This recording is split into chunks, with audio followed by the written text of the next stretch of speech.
I get pushback from people who are thoughtful. There were a few people having a conversation with one guy after he said, "You made it worse for me." I said, "Well, why? What did I say?" He said, "Well, you just made it worse." And I said, "Well, what can I say that would make it better?" He said, "I don't know." I said, "Well, anything change your mind?" Said, "I don't know." You know, so, but with others. Yeah. It's a good one. Constructive. Now we're being recorded. Okay.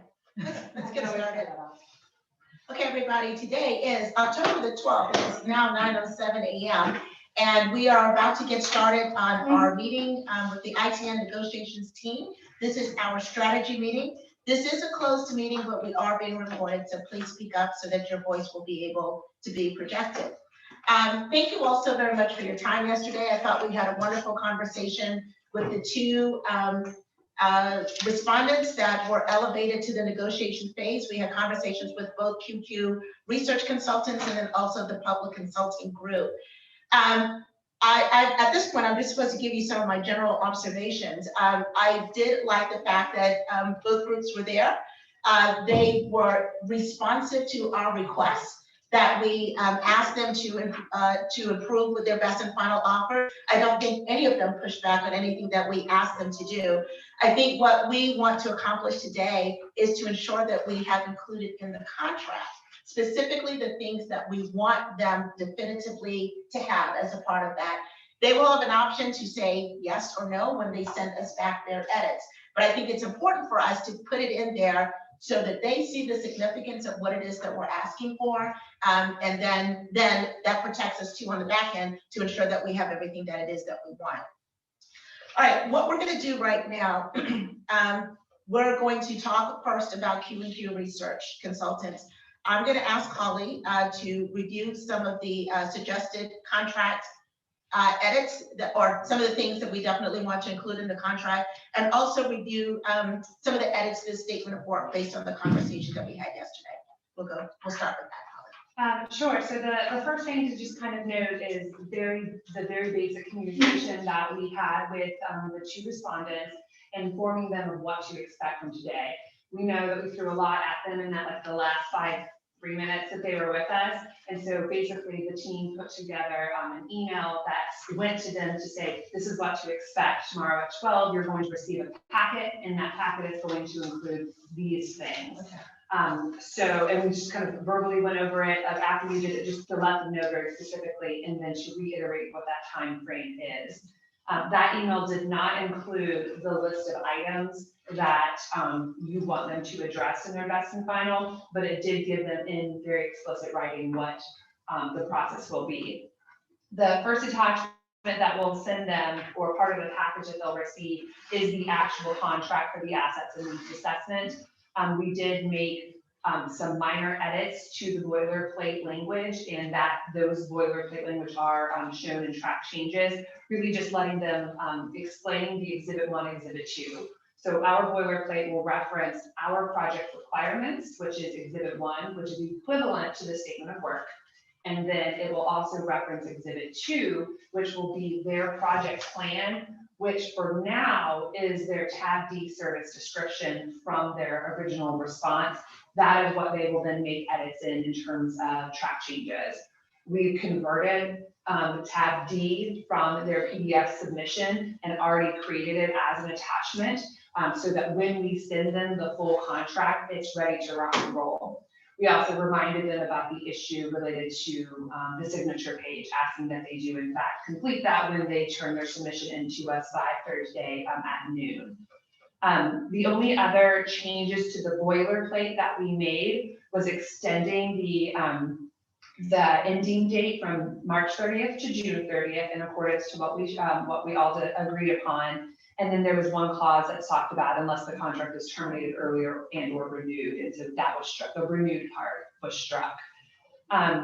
One other minor little edit to the boilerplate was just identifying clearly who the custodian of public records is, identifying the CSC's phone number and basic email address as it is listed on our website.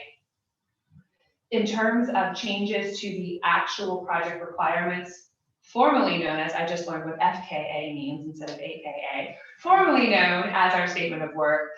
No edits to that document have been made at all, with the exception of the payment schedule. So that timeline, the only revisions that were made based on the one that we provided to the team on Friday was moving that outcome, the key outcomes and measures due date from day 45 to day 75. And then I think there was one other edit that was made, which was changing one of the payout days from the March date and just kind of pushing everything down. This way, the payout to work ratio that they'll have is that they'll get about 30% in the first 3 months, and then everything else, the remaining 90% would be happening, 60%, 70, thank you, something like that. 70%, my math is fuzzy this morning, would be in the last quarter, that April through June, with that, like the final 10% being at project closeout. Those are the only edits to that, to the actual statement of work that was made. Excuse me. So the edits still also include option A, pay for the expedited funding, and then the later time for the regular funding, right? That is correct. So what was distributed to them, to the respondents on Friday, was that revised schedule where the funding options was broken into funding options A and funding options B. I did want to ask a question to the council.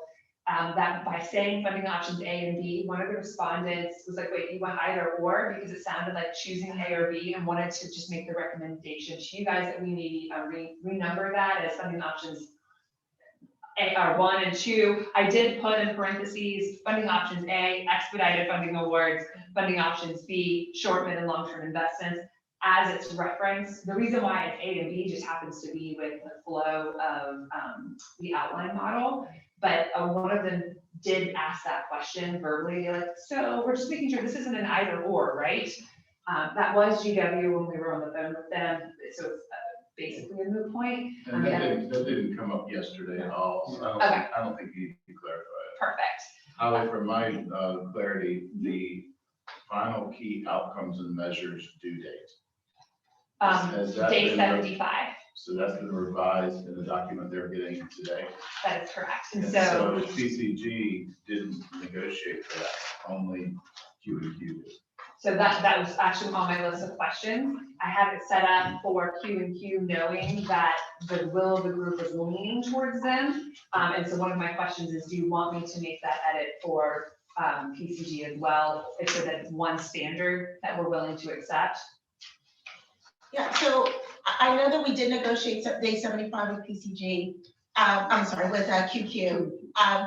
I'm comfortable leaving it in the contract for PCG at 75. I think right now they think it's 45, That is right? correct. So to give them more time, I don't think will be an issue for them. But I would prefer to just leave it. I don't want two separate things in two different contracts. I mean, I don't think that's fair.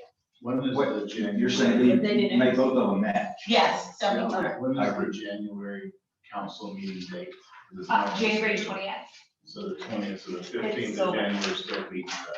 It does. In fact, in this version, I had listed the council meeting. So technically it would be, contract day, contract payment. I went ahead and put the date and the council meeting in the contract. If we need to strike that for legal advice, we can. For me, I think there's an in talking to them, I think there's an expectation that they understand why that date is so important. And I think if we you are going change to the tack on, title anticipated council meeting date, they're scheduled. more fair than absolute, because we don't want to do a contract amendment if you have to change the date. I would leave that date out. It's interesting, Or it's leave it important to the out. project, it's not, it's Okay. relevant to the contract. Done. That's safe. And it is officially gone. In fact, I had somebody this weekend approach me and said, I still need to find a place where you guys put your meeting dates out there. Your website sucks. And I was like, really? I thought we really did a good job on that It's website. when it says, I thought it was clear. calendar, you click on it, all the dates are there, and the locations and the times, There's some all the way technical- to April. There's some non-technically savvy people out there. Okay. Ted, I think you had. Well, I was gonna wait till the end of the meeting to say this, but Holly had done all this work and did all this work last night. We've seen the quality of work and the volume of work that she puts out. Thank you very much. Absolutely.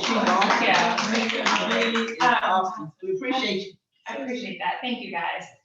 So then for exhibit 2, that's that project plan. I did, based on the conversation that you had, the main thing that we communicated to them is that we wanted to take their org chart. So for Q&Q, they had their org chart up at the front. I want to say in tab 2. And so we looked at that and kind of plopped it in right up at the like near the top, and we verbally communicated, you did, and then I reiterated what specifically we want, including in the email that we distributed to them. We've already hinted upon, that is very, very important. We need to know who's doing what and have that org chart. PCG did not have their org chart as presented yesterday in their actual response. So I just indicated to them in their, lift from your PowerPoint. I could have done it for them, but I just, for that piece. So what you'll see in their attachment 2 is not exactly what was in their response, because I did make that little, I did pull over the piece about their team. Other than that, it's almost identical in a nice Word pretty version so that they can go through and do track changes so that we know.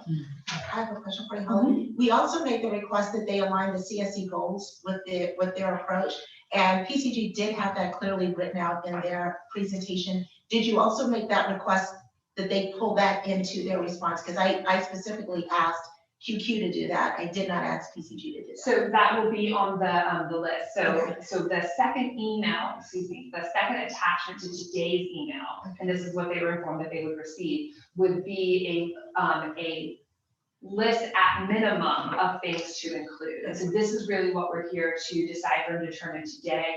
How much guidance do we want to provide to them as you're preparing your best and final and making your edits to exhibit 2, please be sure that you do at minimum this, and this. I think that it's the will of the group to determine how much guidance they want to give to each vendor. If we want to be consistent across them, if we want to tailor to each of them so that they're very clear. But per conversation with our council, we want to make sure that they understand it's at minimum, because we don't want them to think, oh, well, yesterday they said X, but on this list here, it doesn't say that. So we have to determine, you have to determine how prescriptive you want to be with that list of make sure you include. The final thing that we'll say is that we're not requesting a revised budget. We are requesting in the contract that they update just what's the total cost. Neither of the respondents came back and had any issue with the fixed price comment.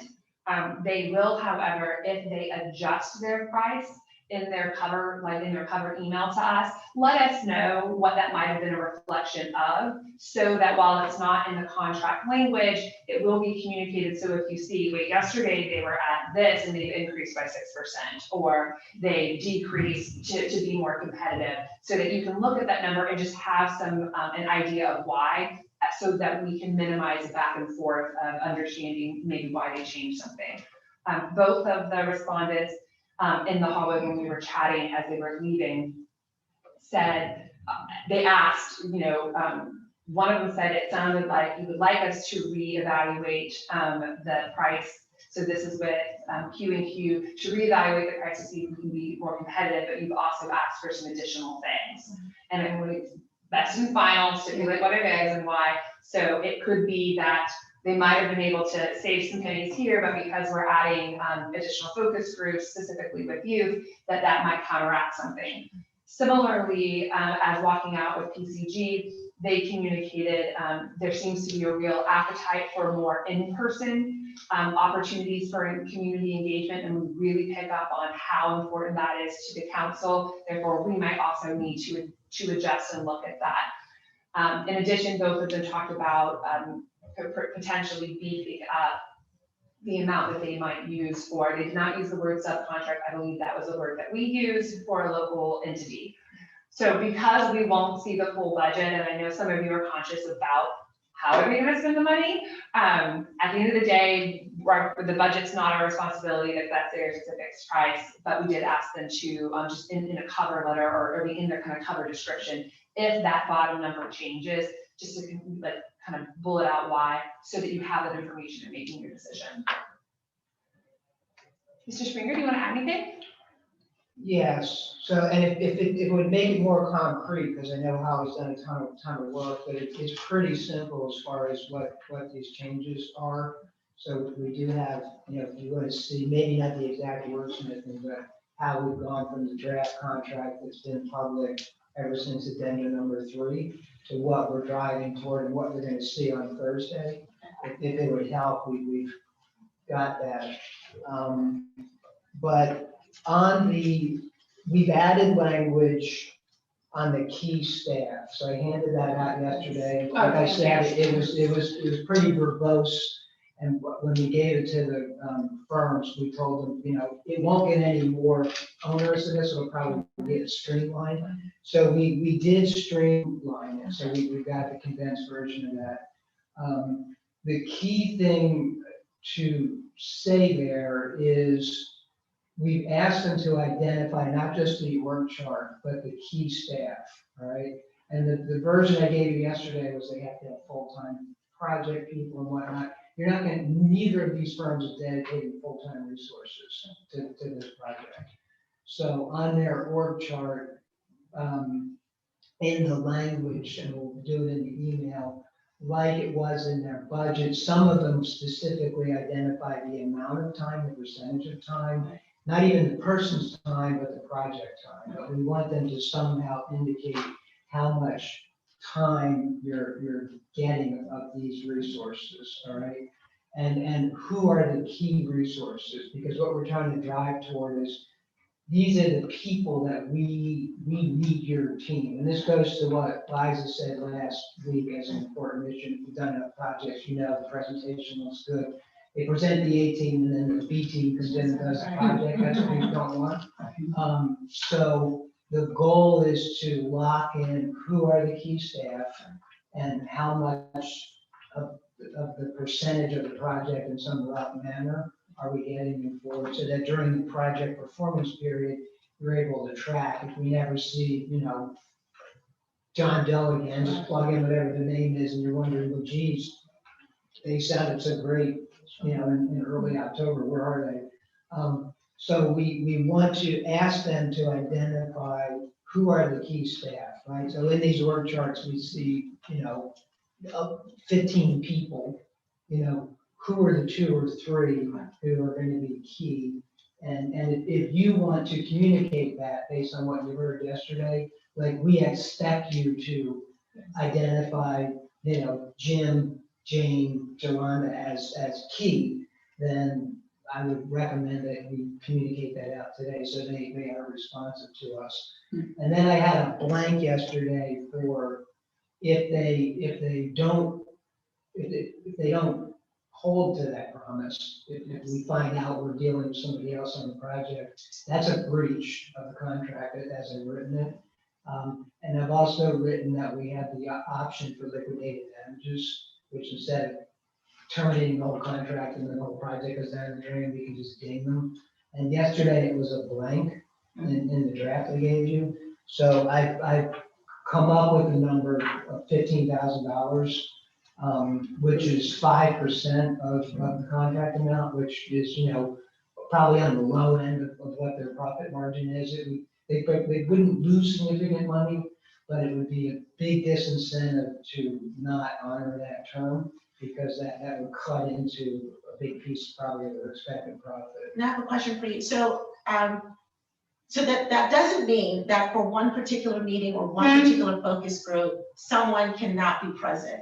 That means that these are the key people that we expect to have across the board. But if for some reason we have an event or an activity and someone is ill or someone can't be there, they can send in a B player Yes. and not get deemed for that, correct? Right, correct. And as a practical matter, something that is going to be super hard to enforce, right? Because it's not like if the term were these key people must be full-time, and that we're time and materials contract, or it was years-long project where we're getting time And sheets and there's a everything. process for them to change the key individuals with. With, they can get approval, yeah, but So, ideally, in such a what- short time frame. Yeah, what you don't want to have happen is that they dedicate this staffing structure to the project. And then when you're in play, only 3 of the 11 are actually doing work. Right, Now we got a problem, Right. because the quality that you would have gotten from the 11 is far more than you were getting from the 3. The 3 is less expensive to them than the 11. right, So that's what you want to ward against, is that you see the full participation of the entire team. and we do have insight into that because we asked for the budget and the responses. So, and QQ did it as a percentage of project effort. So we know, 2 of those people are doing almost half of the work. What it does raise the bar on though is our own project management on this side. And I love our team, but at some point in this entire program, we're transitioning to a new executive director. That executive director is gonna recruit and hire their own staff. So Neil and I aren't gonna get much part of this after Thursday, so I'm gonna say my voice now while we're on the record. I think it would be important for someone from you two to be part of the oversight of whatever it is through transition to a new ED, so that when the handoff occurs, whoever the project lead is gonna be, that we have continuity in the project. If it's just Ted and Holly, and you guys become absent to the project for 3 or 4 months, and then they have to transition it, they may be on the way out and not have the continuity. So Right. that project management piece on our end is just as important. Right, that's a huge, Okay, let me ask you this about the potential breach. Is that just a phrase that's gonna be an overall contract, or is it some language? gonna be It is. that's specific to the yeah, management I team? can show you if you want, because I have it. And, here. Yeah, but I mean, a full is it paragraph. gonna, okay, specific to the management team who we expect to do the The work, key based on staff, what the they're key just gonna staff. keep, right? They identify it as key staff, and then, again, it's gonna be kind of hard to manage and enforce, because they're also asking to give us the percentage of time they're gonna put on the project. But then if they violate that, or if they change them out, that are approval, because we do have flexibility to approve a change. Oh, okay. Then if they violate that, we can either impose liquidated damages or terminate the contract for cause. So Okay. that's a material, like a lawyer, that's a material term of the contract. If you don't abide by that, we can terminate the contract. Or we can assess the $15,000 penalty. I just wanna make sure they know Then I'll be that clear. on what specific they- to yeah, that particular. Yeah, Yes. and what we gave them, the handout you got yesterday, we also gave to each of the. Give it to clients. them, okay. So they've seen it already, because they know this is probably maybe a big issue, so we want to give as much notice as possible, because it just came up last week when Liza raised it at the evaluation meeting. I have 2 questions about that. Sure, I'm going to ask a real quick question. Are you asking us if we want to put these things in the contract, or have you put them in the contract? Well, Yes. both, Yes. because to keep up with the process, we drafted, because it's Yes. flat at noon today, Correct. so we've got it in the It's contract. all in there. So Yes. it took what was yesterday, but it was long, and we knew it was long, so Sure. we shortened it, so the shortened version, which you haven't Okay. seen yet. Which in is the now contract. only a paragraph Yeah. instead of Yeah. a page and a half. Okay. So what he's typing out is similar to what's in here. It's not exact. This Reduced paragraph from is this exact. Okay, So if you want I to just read that wanna- clause. thank you. It's the new number 6 on page 3, I believe. Thank you, all right. But the rest of, there's some other little tweaks here and there that aren't verbatim, but those are. All right, I appreciate that, because I'm sitting here like, yes, make sure Yeah. that's in there, Yeah. and then you were like, I Okay, want to thank make you. sure, I just want to make sure it's definitely in there. That Okay. takes the mystery out of it. Okay, great, because I was concerned Okay. about its location in the contract. Yes. So I like, So we put I like it, the specific language. yeah, and we put it right at 6, so right underneath where they identify who their contact information is. And then it says the party may designate a different contact person after the effective date, yada, yada, yada. Boom, here's the clause about the organizational chart. And then it goes into the new 7, which is just starting to talk about the service and the development of the deliverable, et cetera. And so then what it- I gave you there, that's not the whole contract, that's just the pages that would have changes. And that shortened paragraph 6 that you're looking at is the hard copy handout from yesterday. Just I cut out all the stuff that was overkill. And then I put in the $15,000. And you had a couple of. Well, I was reading it, one question was gonna be about illness or other sort of permanent Right, availability. they You've got quit, that, they you've get got, fired, you've they got get that in sick, there, and I think yeah. that's good. Yes. And it says including, so there might be death, for example, isn't Right. there, but would obviously be a reason for replacing staff. The other would be, since it's our option, this may exist anyway, but whether there's a path to our approving the person. I mean, if they came in and said, It says to be reviewed and approved by CSC. oh, okay, great. It's in here.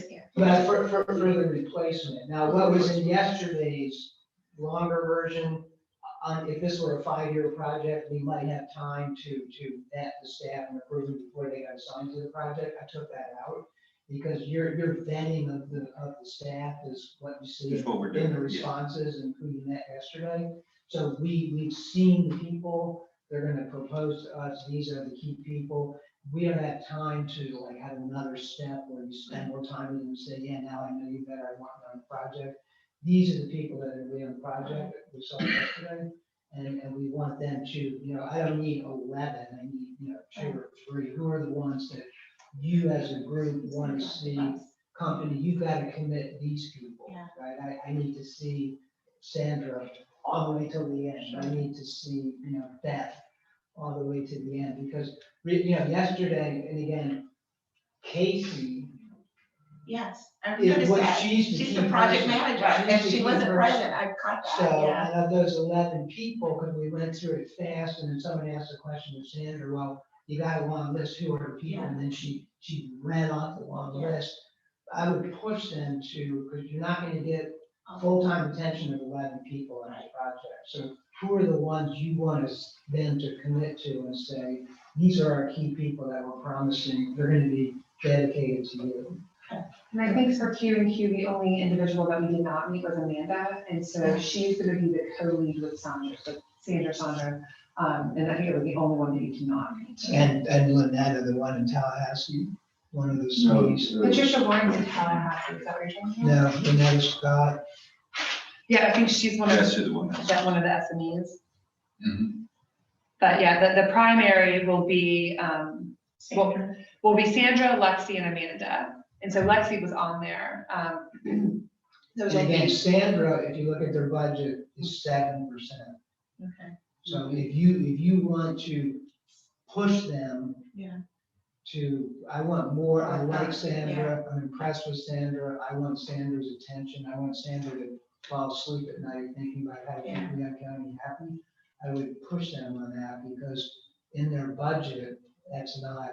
We'll talk about that. the other thing that they didn't present, or something that you asked for, that they verbally said, so you might want to consider putting this in the list of things we want from them, as it relates to community engagement, who will be present, and you've got a verbal confirmation that it was going to be Dr. Sandra. Williams and Dr. Ferretta.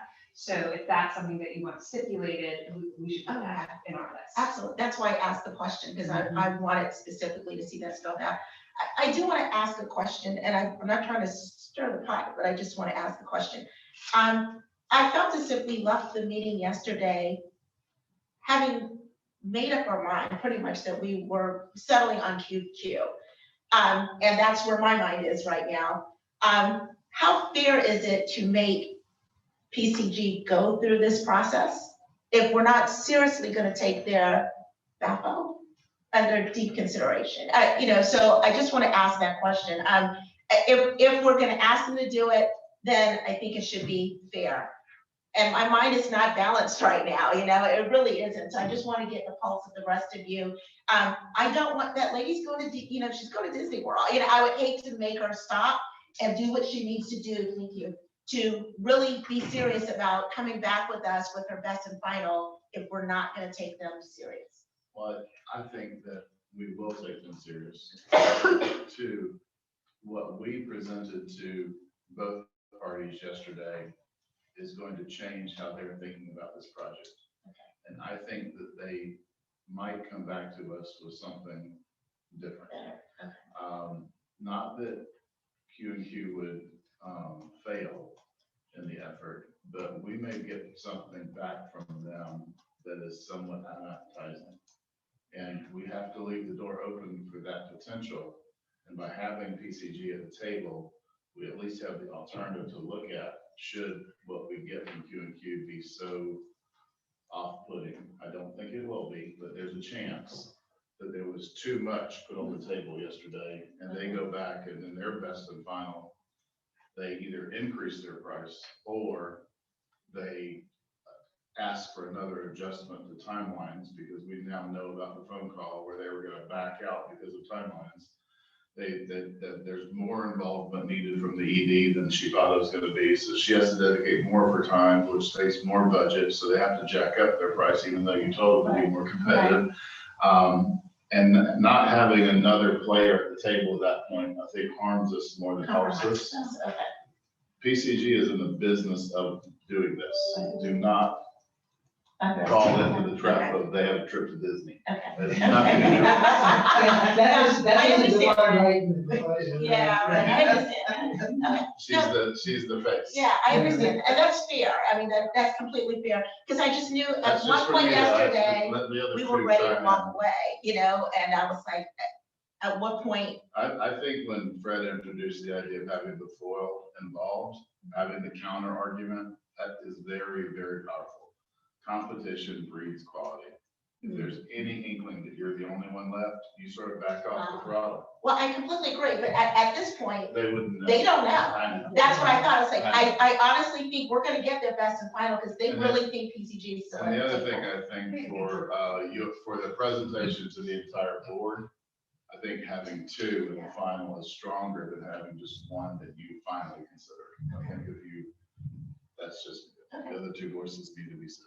No, I thought about that a lot overnight, Yeah. the same issue about, whether that's fair, and I came to basically that same conclusion. And I think both in terms of not just the presentation to the full council, but does anybody who might have nothing better to do than to watch the reruns of this discussion? I think the sense that, that we made a principled choice, particularly given a range in the cost, is valuable. I mean, if you were asking me to pick right now, I know who I'd pick, but I do think that there is that, first of all, that sense, I mean, who knows what they find out, who knows what they suspect, and second, that,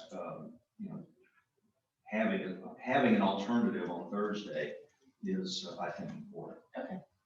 What do you think? Ms. Well, well, my concern was yesterday, and I guess I'm a little off on this, but when we all pretty much gave the consensus as far as what was presented to us yesterday, I wasn't sure from a legal standpoint what the process would be, how long it would be, at what point would we notify, anybody. Yeah.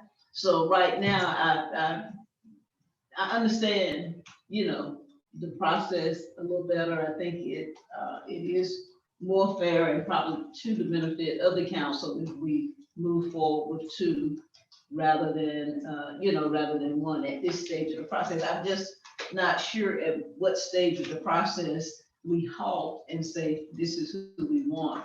And from what I just heard now, apparently we will have both at the council as well. No. See, no, We would no. simply take Thursday. We'll take both names. those names. Yeah. But with the recommendation. So what are we doing on Thursday? I'm I'm not sorry, sure. I thought on Thursday we decided on one. Thursday, decide on this is what to do to recommend. Okay, So so, when you present on Thursday, the 21st, you're able to say, we narrowed it down to these two, and this is our recommendation.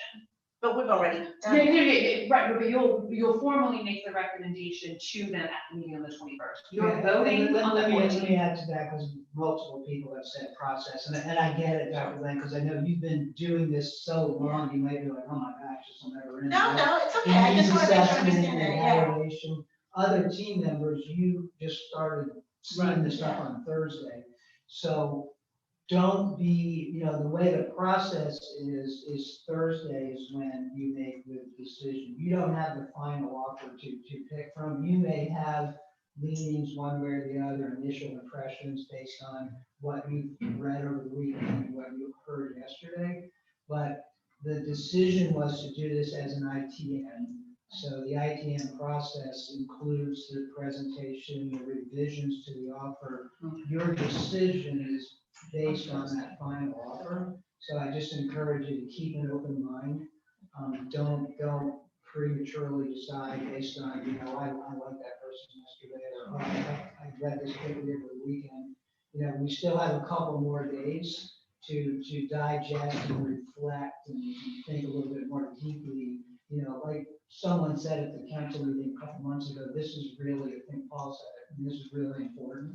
So we want to make sure we pick a good partner. So I just encourage you to do that. And the way the process works now is challenge each of them to improve their offer, and up their game to win your recommendation. That's today's process, is how can we do that, and how we communicate to them. What does she communicate to them as a challenge to improve their offer? Because they, each of them could emerge again on whatever day it was, Saturday, QQ was ready to say no, right? So that would have been a disaster in a sense, right? So, we really want to make sure we get the best from each of these. They're both great firms with good experiences, as we've seen. This process works if we get the best from each of them on Thursday. I think if PCG had an aha moment on Monday, like Holly reflected, we may see something completely different than the bathroom. So open mind. Yeah, I totally understand. I just wanted to ask that question because I thought about that all night too. And especially given where we were yesterday, at one point, we were ready to say, let's just move forward with one. But what I will do is I will, regardless of everything that I've seen already, I'm gonna wait till Thursday and see, we're starting over, right? We're starting over. Show me on Thursday exactly what you're gonna do, give me your best and final, and we'll make a decision at that point, but at least we still have the two players on the table. And so Thursday, we will be receiving their responses, but not necessarily hearing from them. That is correct. Is that correct? We will only be receiving. Written papers. Okay. So we will get their attachment D, and I'll come to you in a second, with any edits to it, based on what they learned from us yesterday, and based on what she did, she sent in the email today. That is correct. And for discussion about Thursday, public meeting, right?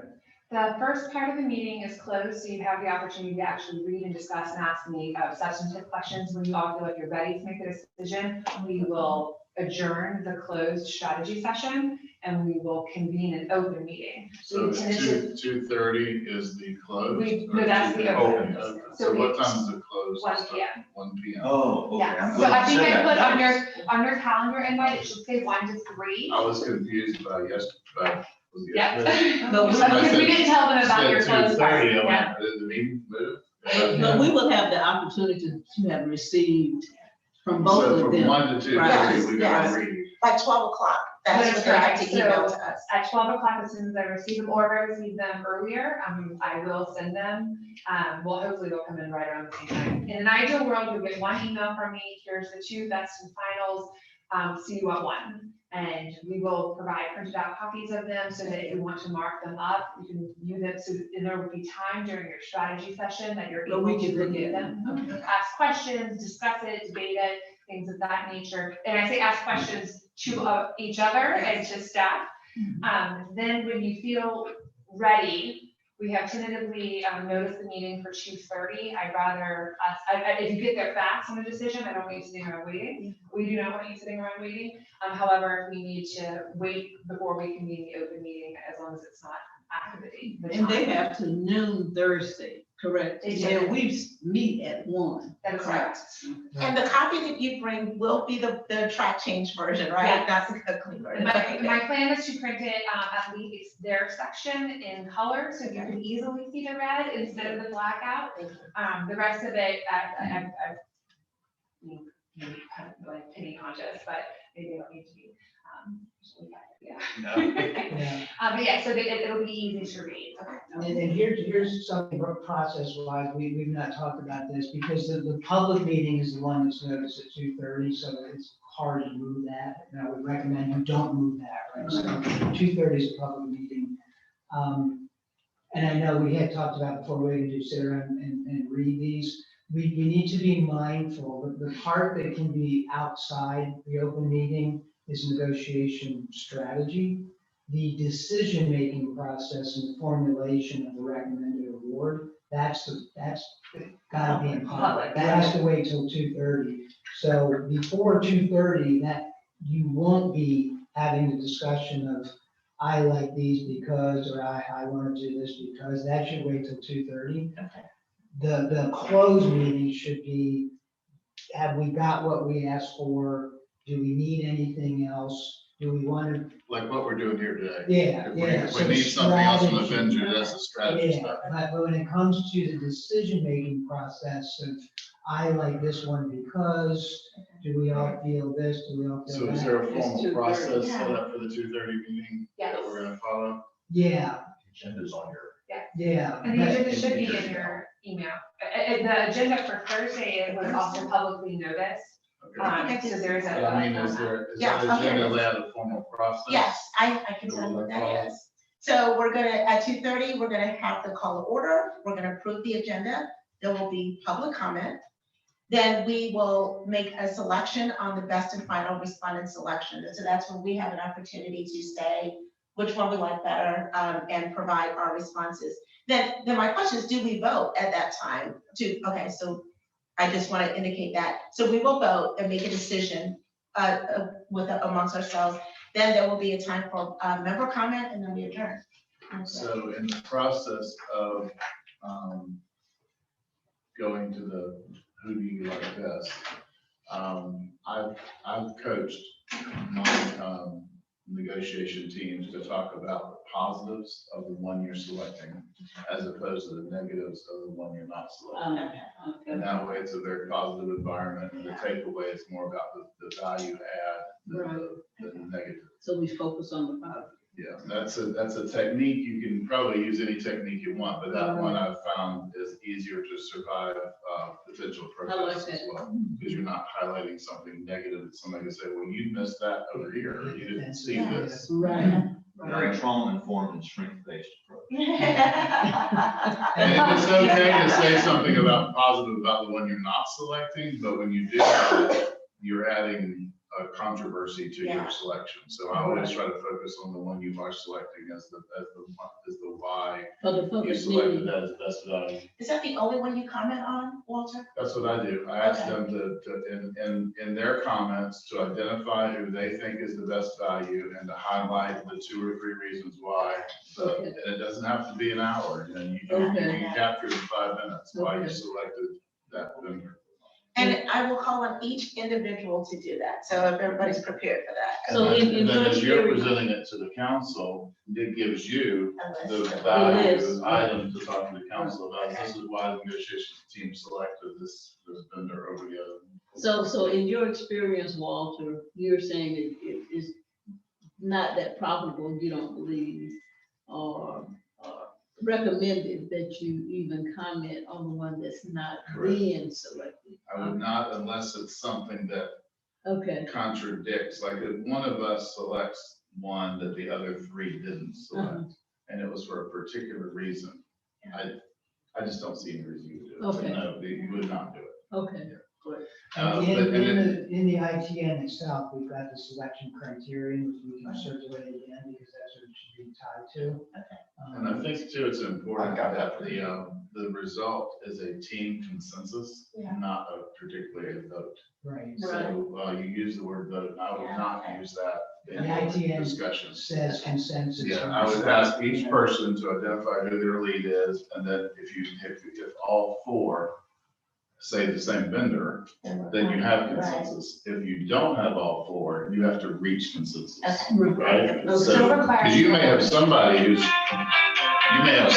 completely on the fence and is like just trying to figure it out and leans one way over the other, Okay. but is very comfortable going with the second.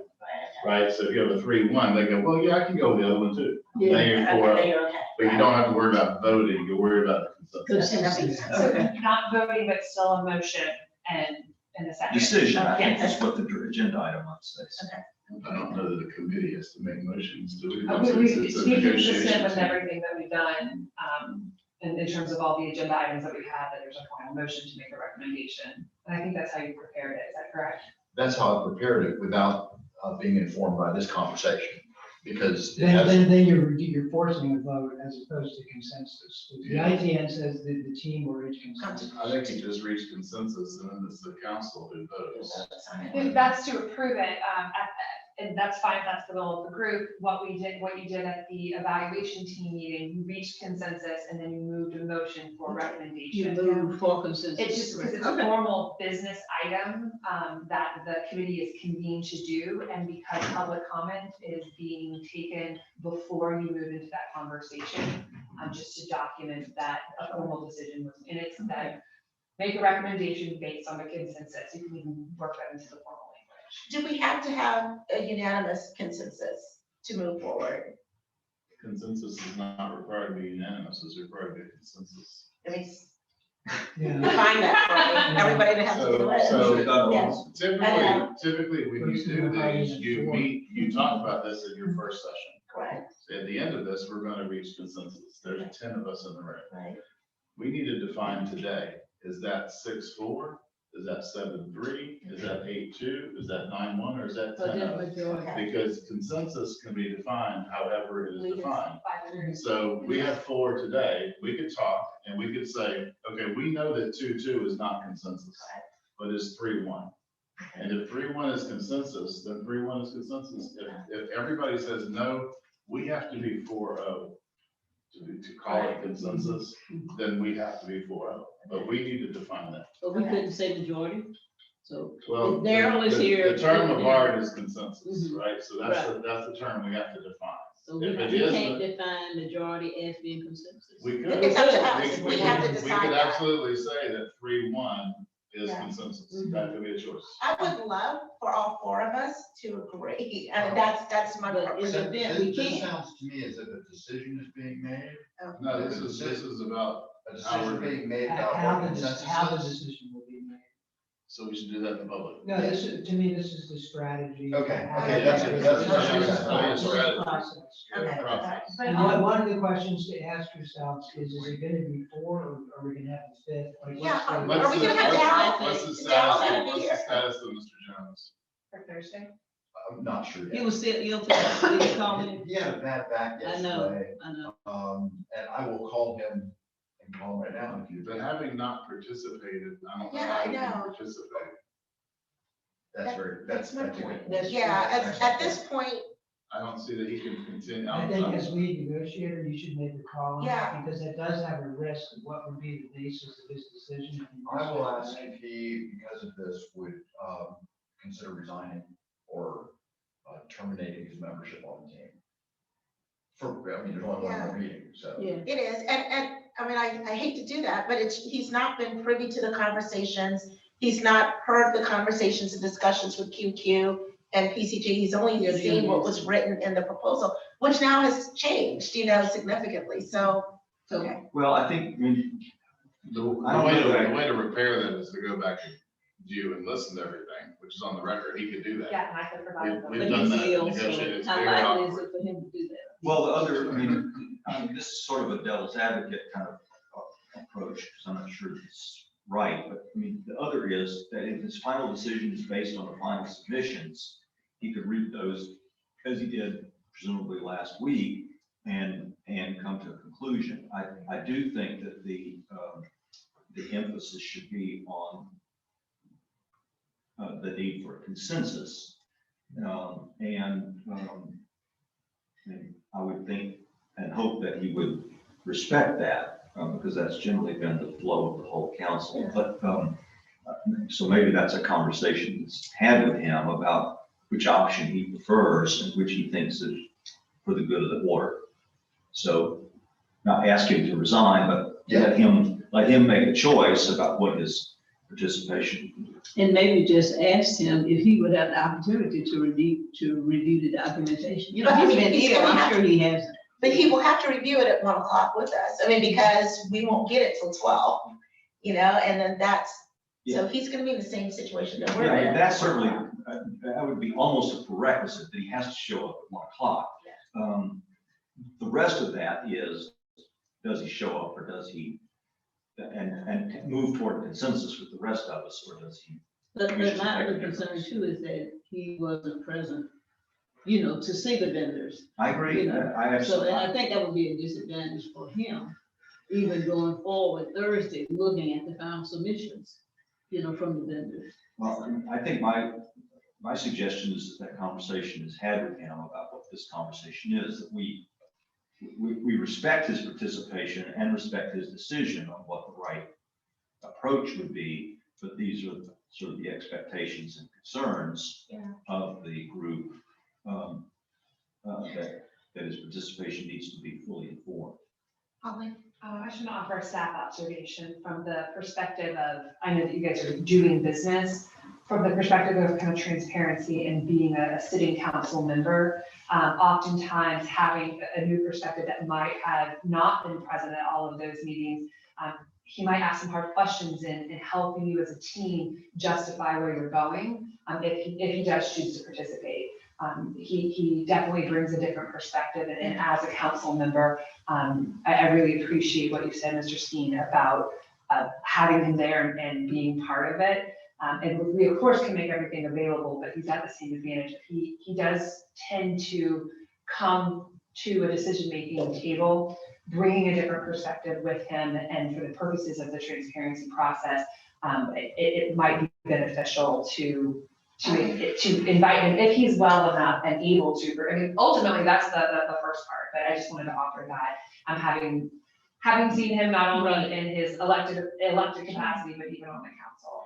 So, And he's gonna be on the council. I mean, he's gonna decide He is one on place the or council. You will another. have to vote So, anyway. Are you definitely reaching out to him? And so you're gonna ask him, what are you gonna ask him? First of all, does he plan to attend on Thursday? I guess is the first question. And then, given the fact that he's not been involved beyond his evaluation, review, would he be comfortable being a part of the decision-making process on Thursday? That's what you're gonna ask him specifically? Exactly. Okay, all And right. two things to throw in there. One is making available the ability to The do recording. yesterday. And two is virtual attendance on Thursdays. I don't know if he's mobile, but could he attend virtually? Can you vote virtually? Can you do that? As long as you have a quorum, technically, you have a quorum present physically, so you would meet the burden of sunshine. So if that's something that you guys want to do.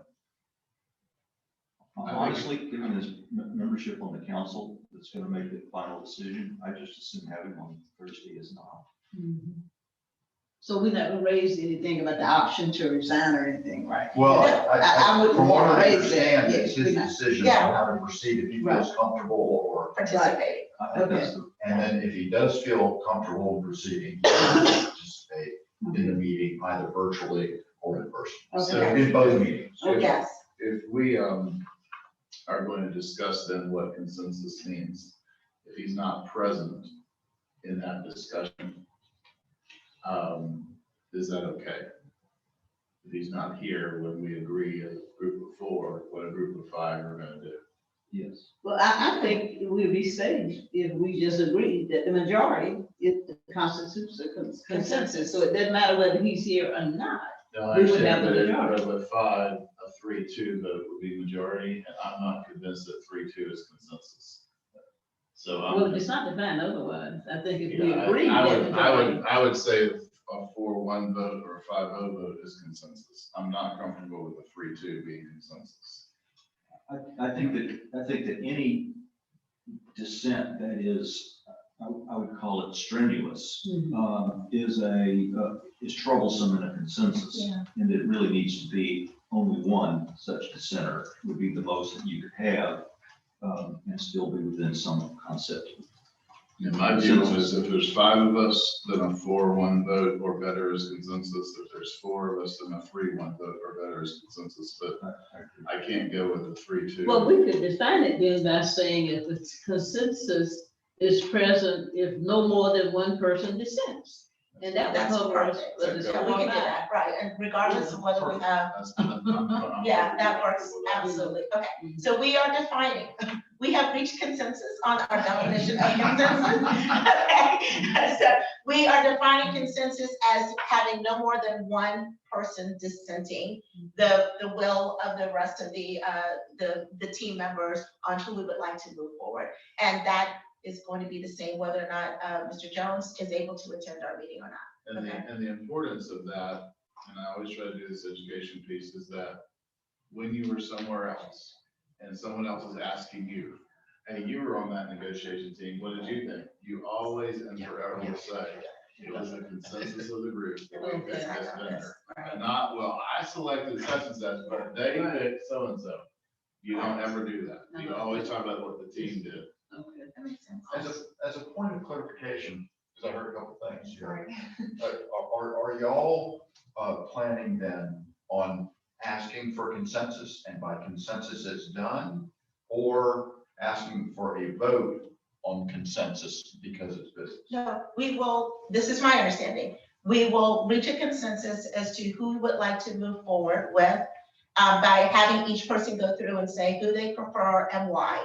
And then based on that, we will have discussions if necessary to see if we need to convince people to go either way. And then after that, I will make a motion and say, okay, based on where we landed. So somebody, right, I'll ask someone to make a motion, thank you, right? So that we decide that we are going to present this particular vendor to move forward for consideration by the council. By vote on the 21st. Yeah. The vote is approving the motion to make the recommendation. Go ahead. Oh, okay, Right. yes, okay, Okay, yes, the recommendation to go to the council. to go to the council, Yeah. and the council will vote, So you'll Again, vote right. at the team meeting and you'll vote. the at council will meeting. vote, correct, Okay. on the final decision. Okay, just want to make sure. Yes. And then process-wise, again, the ITN defines, this is the rules we have to play by. So, and we need to think timing-wise, because this all has to happen Thursday after the decision. The negotiation team will reduce its recommendation to writing, including a description of the basis of its recommendation, Okay. and convey that written recommendation to the purchasing official, which Okay. is Holly. So that then feeds into the process, that feeds into the council meeting. Okay. So that's something, and we've got no floating schedule, that's gotta be done on Okay. Thursday, so after the 2:30 meeting. And we can draft the template of that, written recommendation between now and Thursday, because it's like, here's what happened, here's what the ITN was advertising, some of the responses we got, like, you can lay that groundwork, You just fill in you the blank. can, you know. That's it. Yeah. But what the group needs to do, as the lead negotiator, is have, what is the basis of the team's recommendation, which would be highlighting the strengths and the best value definition and the selection criteria tied to that. And then that goes into the memo, and then that feeds into the process for the following Thursday. Correct. Yeah, And and that those- would be presented probably to the full council on the 21st. So will you, I'm sorry, Yeah, as part of their package, so the memo you're creating on the 21st would feed into the council's October 21st package.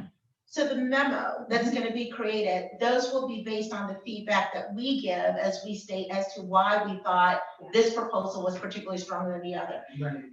Will you all be capturing that? Or, okay, so you don't need us to send you anything at the We conclusion just of that need meeting? you to sign will say off. it. That Okay. memo is the team's memo, Sure. so from the lead negotiator, you could be the Okay. one, but it's gotta be something that you guys sign off on. That's Okay. not a staff memo, that's Sure, a okay. team memo.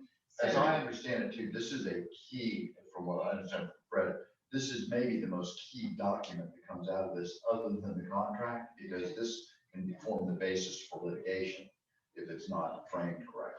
okay. Is that an accurate phrase? It's a good idea to, nature abhors a vacuum, right? So it's a good idea to, if anyone wants to see, well, how they come up with that decision, is to create something so they're not imagining the worst, and then they read it and say, oh, I get it. I mean, I might not agree with it, but it's a pretty reasonable process that they followed. They've got some good reasons. That's what you want that document to be. And it's also, if it goes to the council and they're only reading the memo, they're not reading 8 responses and spending hours with the vendors, you want it to be something that the council can rely on and, ask questions about. So it is important. Yeah, and they will ask questions. So the memo will be pre-drafted, except for this section, for the justification, because there's the legal bits that have to kind of be in there. And so as you are reporting and using that strength-based approach about why we're voting for them, picking up the language from the ITN, and I can email that to you, that section, so you don't have to flip through the 35-page document in terms of the criteria that we'll be using. If you're able to frame your remarks using that language, we'll be able to plug it right in into that justification. I'll have my computer up while we're doing it. So basically when the meeting is over, Sandra, as lead negotiator and chair of the team, and chair of the committee, the previous committee as well, I'll have you look at it. We'll have everyone kind of bless it. We'll send it for, I can get a signature right then and there. We'll print it at the commission office and then we can sign it so that we have it ready to include in the pack on the 21st. If you have a little bit of extra time after that meeting. Okay, that works very well. Thank you for that. So then it goes back, because before we go off of Thursday, I just want to make sure, because I think the temptation on Thursday is going to be, if you have 90 minutes, obviously you need some time to read, it's going to be hard to restrain yourselves from getting into the discussion about who you think and who you like. So if we've got, or if it only takes a half hour to read, if you want to take a break for an hour, or if you want to move the closed session to a little bit closer to 2:30, I would just encourage you to think about, do you want 90 minutes to do the reading and in that closed session? Really, from a strategy perspective, the only thing you're going to be deciding is whether we feel like the process is at an end and we're ready to make a decision. The making a decision part needs to wait until 2:30. That's gonna be so hard. Yeah, Oh my gosh. So Okay. one way to do it would be, maybe meet at 1:30 or 1:45 or something instead of 1. I just throw that out. 90 minutes is a long time. So take the first 30 to review it, is what you're saying? And then, in the open meeting would be the time to, Discuss. yeah. I mean, the main strategy point is going to be, are we ready to make our decisions? So do we Anything have else to have the we need? 1 o'clock? Can we just meet at 2:30? You couldn't, yes, you could do it that way, but we have that strategy session just as a checkpoint that, yes, we're ready to go ahead and make our decision. Because if at 1 o'clock or that closed meeting, you say, oh, now this is something totally different. So if we We showed up. want if to we have just- more If negotiations. we come to the chamber at 2 versus 1, that will give us a half hour before the 2:30 to have that discussion. Are we ready or are we not ready? Right, It might take us 10 minutes to have that discussion, but then you're only sitting around for 20 minutes instead of. not an 7, hour and a half. Yeah. No, I'm comfortable with that, just showing up at 2, because that gives us 2 hours to Because we read. haven't noticed that in strategy session, right? We have, but because it's closed, I mean, we can, at the end of the day, like nobody else is coming to it. Right. Yeah. But we still have to notice meetings even though they're closed, but nobody's allowed. The to come. challenge is you have to use that time to read. You can't So. show up at 2 o'clock saying, oh, I need those Right. proposals. I will be there at 12:45, printed in hand, so Yeah. to be once been printed in color, and to make your life easy and give you a nice quiet space to read. I will be there during that time and I will have my laptop. I will also email you what we print, so if that's your preference, by all means. The issue is if you want to, as you're reading them, have conversations with one another, that has to be on the record. And I will be, I'm sorry, Go ahead. I will be there at 1 o'clock, simply because I'm gonna get sucked into work. I am gonna get sucked into work. So if I'm on lockdown and I can't do anything else, then I will definitely designate my time for that. And then if you all come at 2 o'clock, that's absolutely fine. But then we'll have the conversation with well, I guess at 2 o'clock, I will be asking, did you all actually go read this? And are y'all ready to move forward to the 2:30? And my comment is one I think I made yesterday during our lunch discussion, and that is, if they come back with something that we just can't handle, like the timelines are too long, the price is too high, whatever, and we have to push back, there's no room for that. Well, that would be the time, because then the strategy call is, this is total, now it's $500,000. We can't move forward with an award recommendation. We need to continue the negotiation What if process. it's like That's a one- strategy. What if it's one very small thing? You can still talk about it then. I mean, I don't anticipate it being something that we can't stomach, but I anticipate we might need to still modify something in what they give us. And because we're under such timelines, strict timelines, is that a possibility? Can we modify their backfill at all?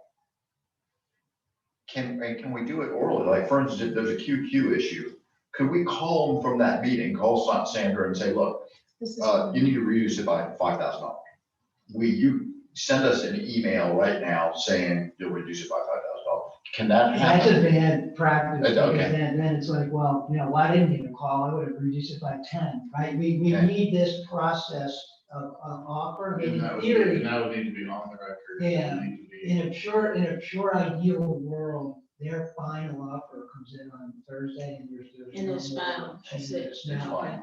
and your award decision should not be swayed. Now, if you would have picked firm A anyway, and then there's like a misspelling or you want a little tweak that Script it errors. didn't make a difference to whether they would have won, they would have That's the won word. either way.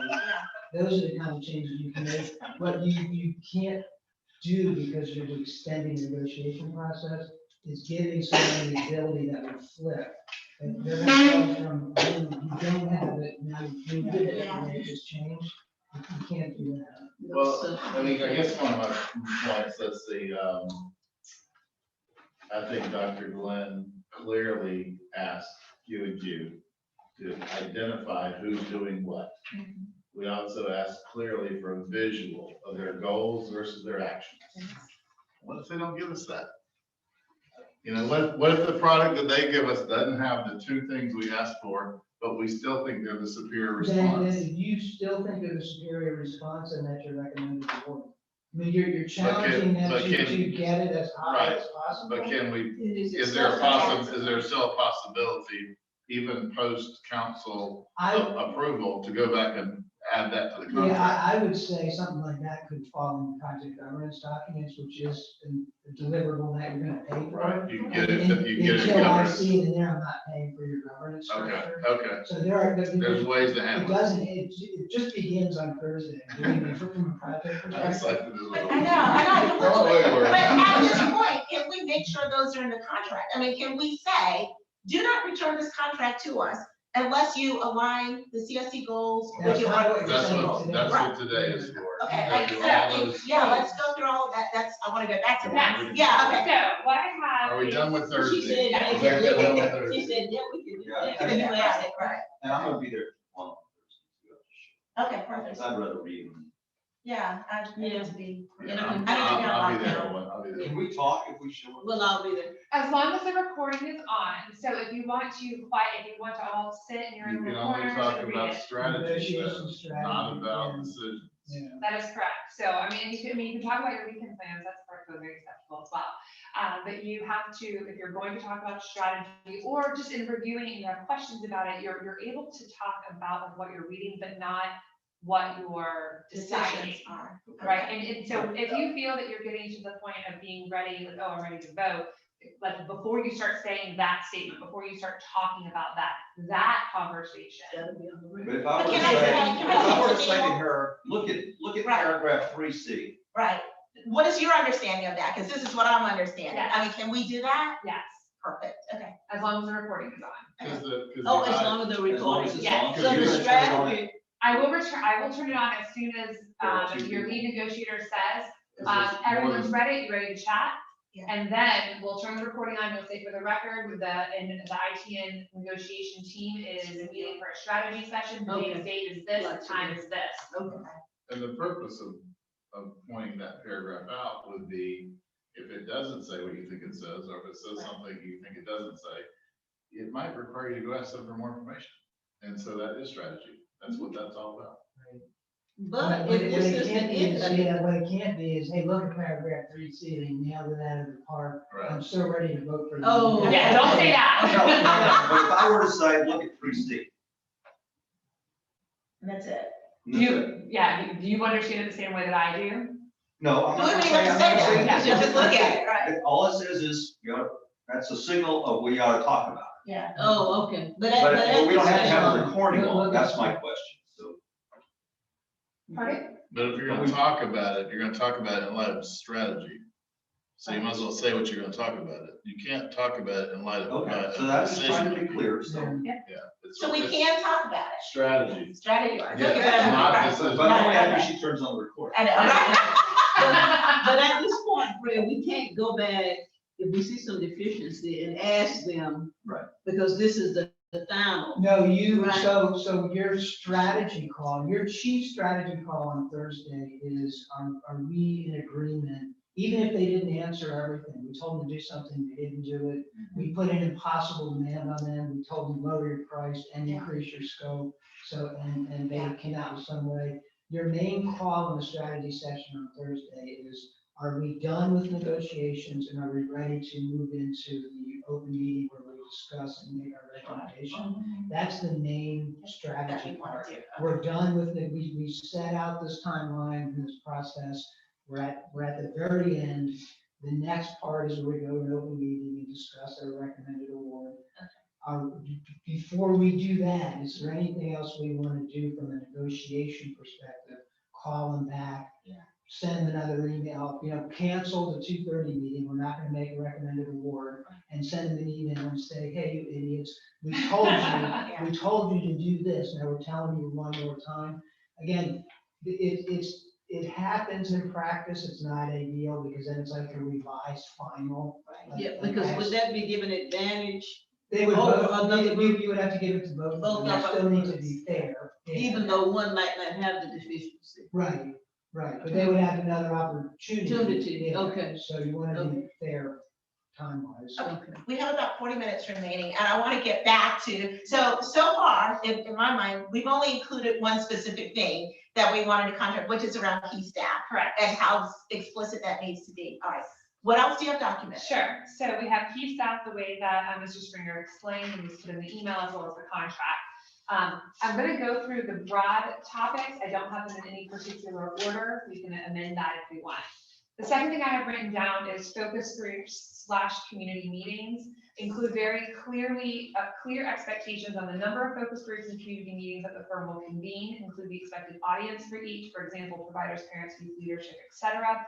Please include the members of staff who will be leading these events, the use of local organizations in helping to identify participants for each, and the use of incentives to recruit.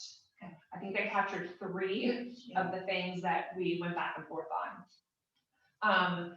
I have on here with no supporting documentation yet around ACEs and trauma-informed care, but basically to include in their project approach the use of the ACEs framework and the use of the ACEs framework in kind of positioning the work that they do. Had a question about trauma-informed care. Do we want to include that as like the same framework, or do you want them to identify any key staff members who are TIC certified? I think that is an excellent addition on the key staff who has an ACEs certification of some type. It would be TIC, it would be trauma-informed. I don't believe there's an ACEs. Trauma-informed, certification. that's great, yes. Okay.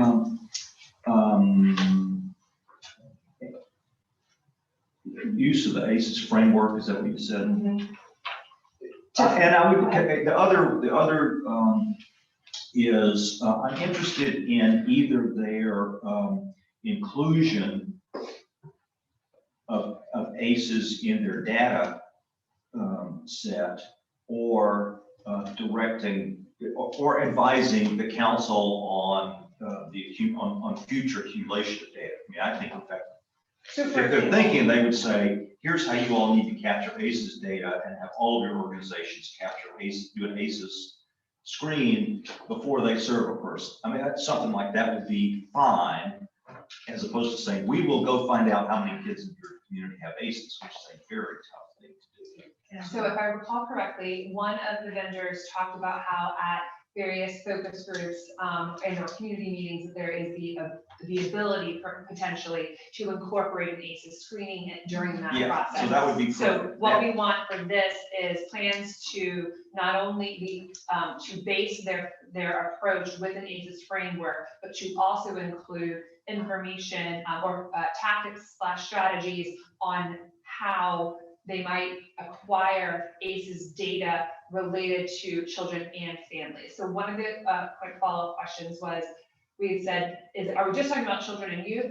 Oftentimes with ACEs, it's not just focused on the ACEs of children. As we know, adults, in the very first, well, as I know, in the very first ACEs study was done with Kaiser Permanente, and it was adults pulling their ACEs score from when they were children. So I want to be clear that we're saying children and families.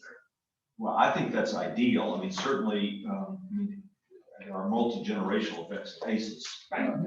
Yeah, maybe Jack would like that. But that's, any or all of that, I think is great. Children and families is perfect. I don't know if They don't have to include it. this means the same thing, but contextually, if it's different to say how they will use the ACEs framework or how the ACEs framework will inform their work. Yeah.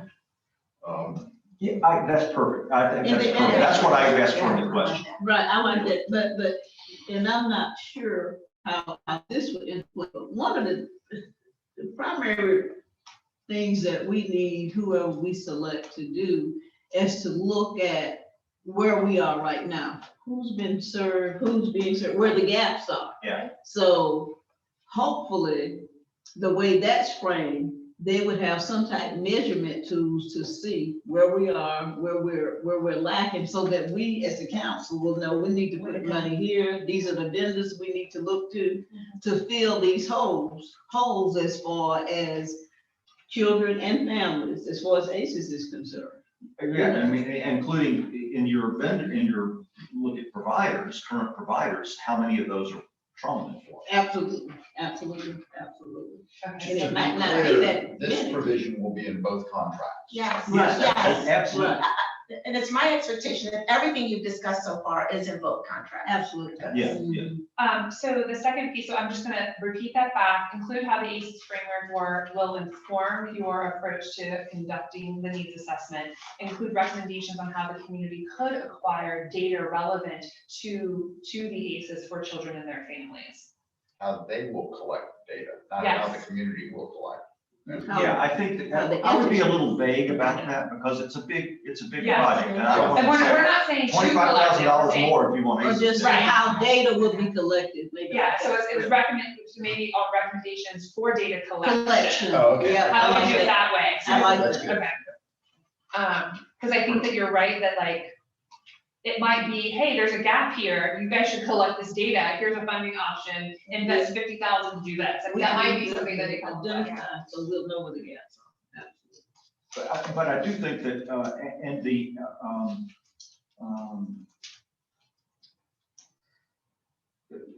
data on ACEs and organizations that are Yeah, trauma currently informed. trauma informed. So Right. Yes, so that that's. would be part of. That's, the I think reviews. that that's part of, I think that's actually already in the ITN, so I'd like to not add, I don't think that's needed, unless you want them to, in terms of, in our list, it said, when they do their, programs inventory, they're supposed to identify that. Yeah, but they didn't. I mean, Well, they haven't done it yet. Neither response has the word trauma or ACEs in it. So Okay, they didn't do it. No, they don't have it. well, then we'll reiterate it. I did a word search. It's not there. You know, the question that we asked them to respond to on ACEs talked about the prevalence of ACEs and then the needs associated with that prevalence. One of the vendors, I think it was QQ, I think, said something about looking at each goal and see if the strengths of the community match the needs of the community. Like, in other words, if the community is trauma informed and has the awareness of the adverse childhood events that are going on in that community, and are also aware of the adverse community environments that are there, they become stronger. But now, do the needs of that community match where they have deficiencies? In other words, are their strengths matching the needs, meaning they're already taking care of those things? So where they're deficient and they have needs, that's where we would want to invest. Right. That identifies the gap.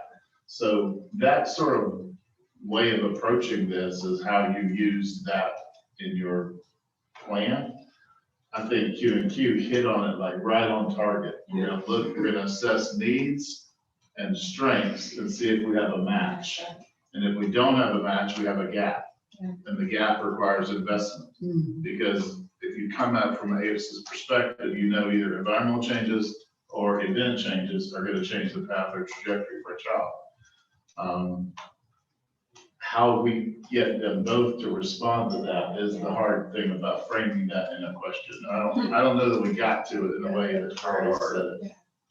Well, I do think that maybe perhaps that language again, well, I mean, I like the strengths compared with the needs of the community as something that they could specific, that could be a specific.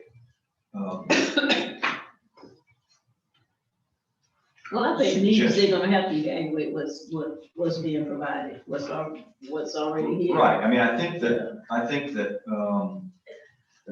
QQ clearly understood my question better than PCG did. I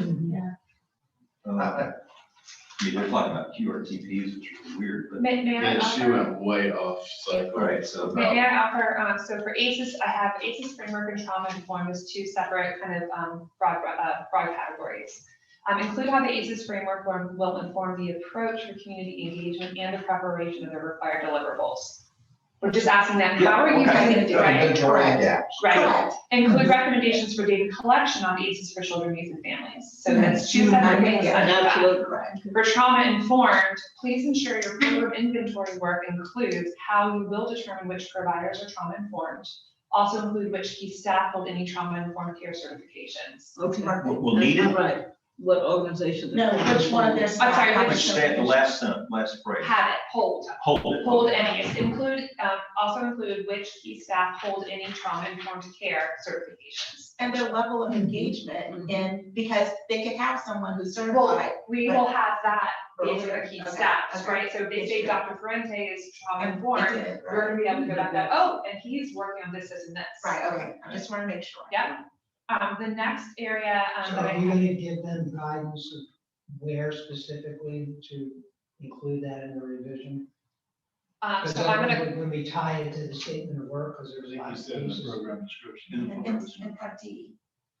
you mean within, your part D is 20 pages for both of Right, them. their part D is how they're gonna deliver our statement of work. So Mm-hmm. I would recommend just to make it easy, so if they're not at two different places, the more direction we can give them, here's the target, say it here. So is that in the, Approach. For the ACEs framework, it would be in the approach section. what is the approach? But can we, section? can we put a pin in that question and let's get through them, because then we can kind of decide where they all go, because there's some crossover in the program alignment, if that's okay. So I have, and I listed as project management, but we might want to change that broad brush. This is the please be explicit in aligning the ITN goals with your project approach. I wanted to come back to that. That was in yesterday's presentation, what we saw with PCG in terms of, I would think we would want that right up front. Is that where they put it? Neither of them technically have it. Correct. But I would like to see that right up front, right as they describe their approach. This is the goals of what y'all are trying to, accomplish. This is our approach, and then they can go into a narrative around it. Yes. Okay, then I'm gonna move that up there. Hold on one second, let me just move this up. But I might put that before ACEs framework. That would be D1. first address the overall project Yes. approach. So then, I have on here related to data analysis, and I wanted to, we were very specific in the ITN about telling them neighborhood level, but I believe that the level of detail that they provided in the two proposals was not everything that you wanted, and it could have been because if you're only reading D, you didn't see at the very beginning. So for example, I'm gonna use QQ as the example. They were very clear about how they already did like a quick SWOT analysis of Leon County, and they data visualization by zip code they already referenced our census tracts to our zip codes, but they did not include school zones. So that was brought up yesterday, and so I want to know from this group specifically, what do you want them to dive into in this section as it relates to the data analysis?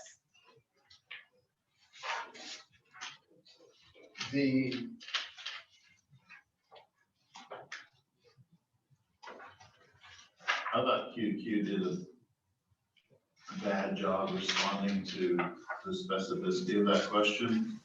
They mentioned that they go to school zone and zip code, but then they quickly moved over into census tracts and interpreting the data and pushing the national data and federal data and state data down. But they forgot the question, which was about local and how discrete can you be in a school zone or in a neighborhood. So I think we have to go back to the question and push on the capacity to do data analytics at a minimum of the neighborhood level, but to be able to include school zones or zip codes or other demographic discriminators that the council could benefit from in the analysis. But they did have it in their proposal. Just not enough. Clearly it was available, but it also may have been something that they pulled from somewhere. Clarity. They had the zip code Yeah, maps, they did have. but who knows where they got them from? Right. It may not have been their data or their analytics. So knowing that they have the capacity to do it is a very, very good issue. But they didn't answer that question well. They said, yes, we can, and then they quickly put the census data. So I'm gonna that's ask not the you answer. to repeat. I can't do that. Sorry. It's on the record. Man, don't you wish like court reporter, read it back.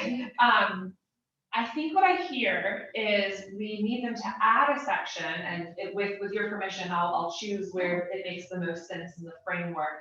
To add a section related to quantitative data acquisition and analysis that will include at minimum neighborhood level data in parentheses, neighborhood, excuse me, I put zip code, census tract, neighborhood, school zone. In addition to comparative analysis to that of the state and nation.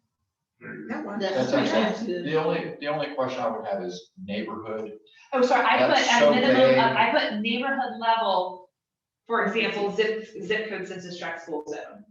But I maybe not for example, maybe I put meaning. I think you should cross out neighborhood and then. Let's say what school zone and zip code, okay. Well, You think? I think we need to say neighborhood because we mean neighborhood. Within a school zone, within a zip code, within a neighborhood may actually identify itself as needing attention.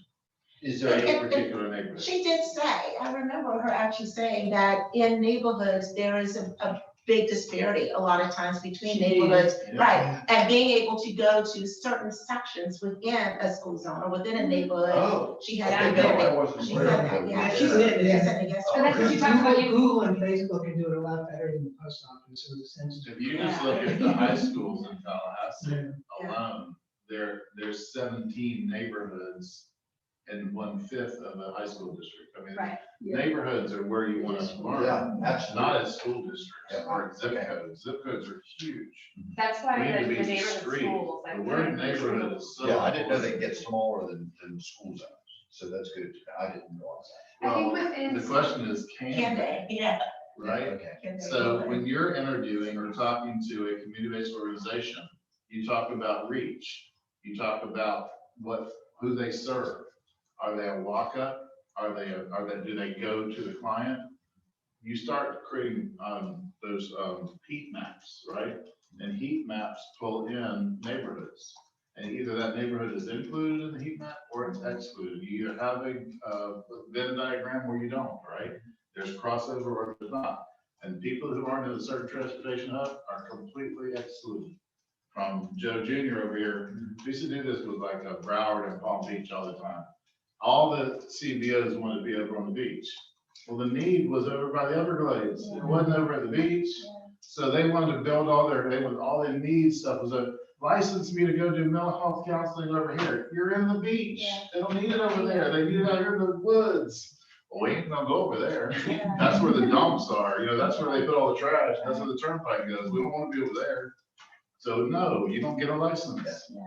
Or you have the administrators who give to everybody, and you have 1,700 providers on the beach and 3 over here, and they can't get to everybody.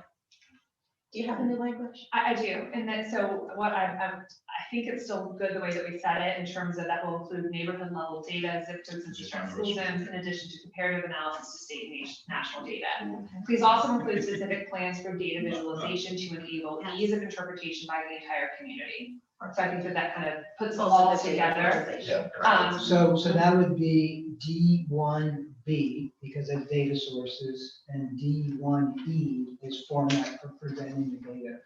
Again, as much as we can spoon feed them to make those changes Yeah. here, And where, because then we all know we're looking for them, and we don't miss it, because, Yeah, what was the data visualization part, D1? D1E, E? like echo, format for presenting the data to ensure ease of understanding. And So I thought that the D1B, I thought that was earlier in the whole thing. D1C I didn't have that. is the data sources that will be used to perform the assessments and inform conclusions. So we gave them a statement of work. Their service description is supposed to be responding to our statement of work. So I would want to see them talk about the data sources that will be used in their response to D1C.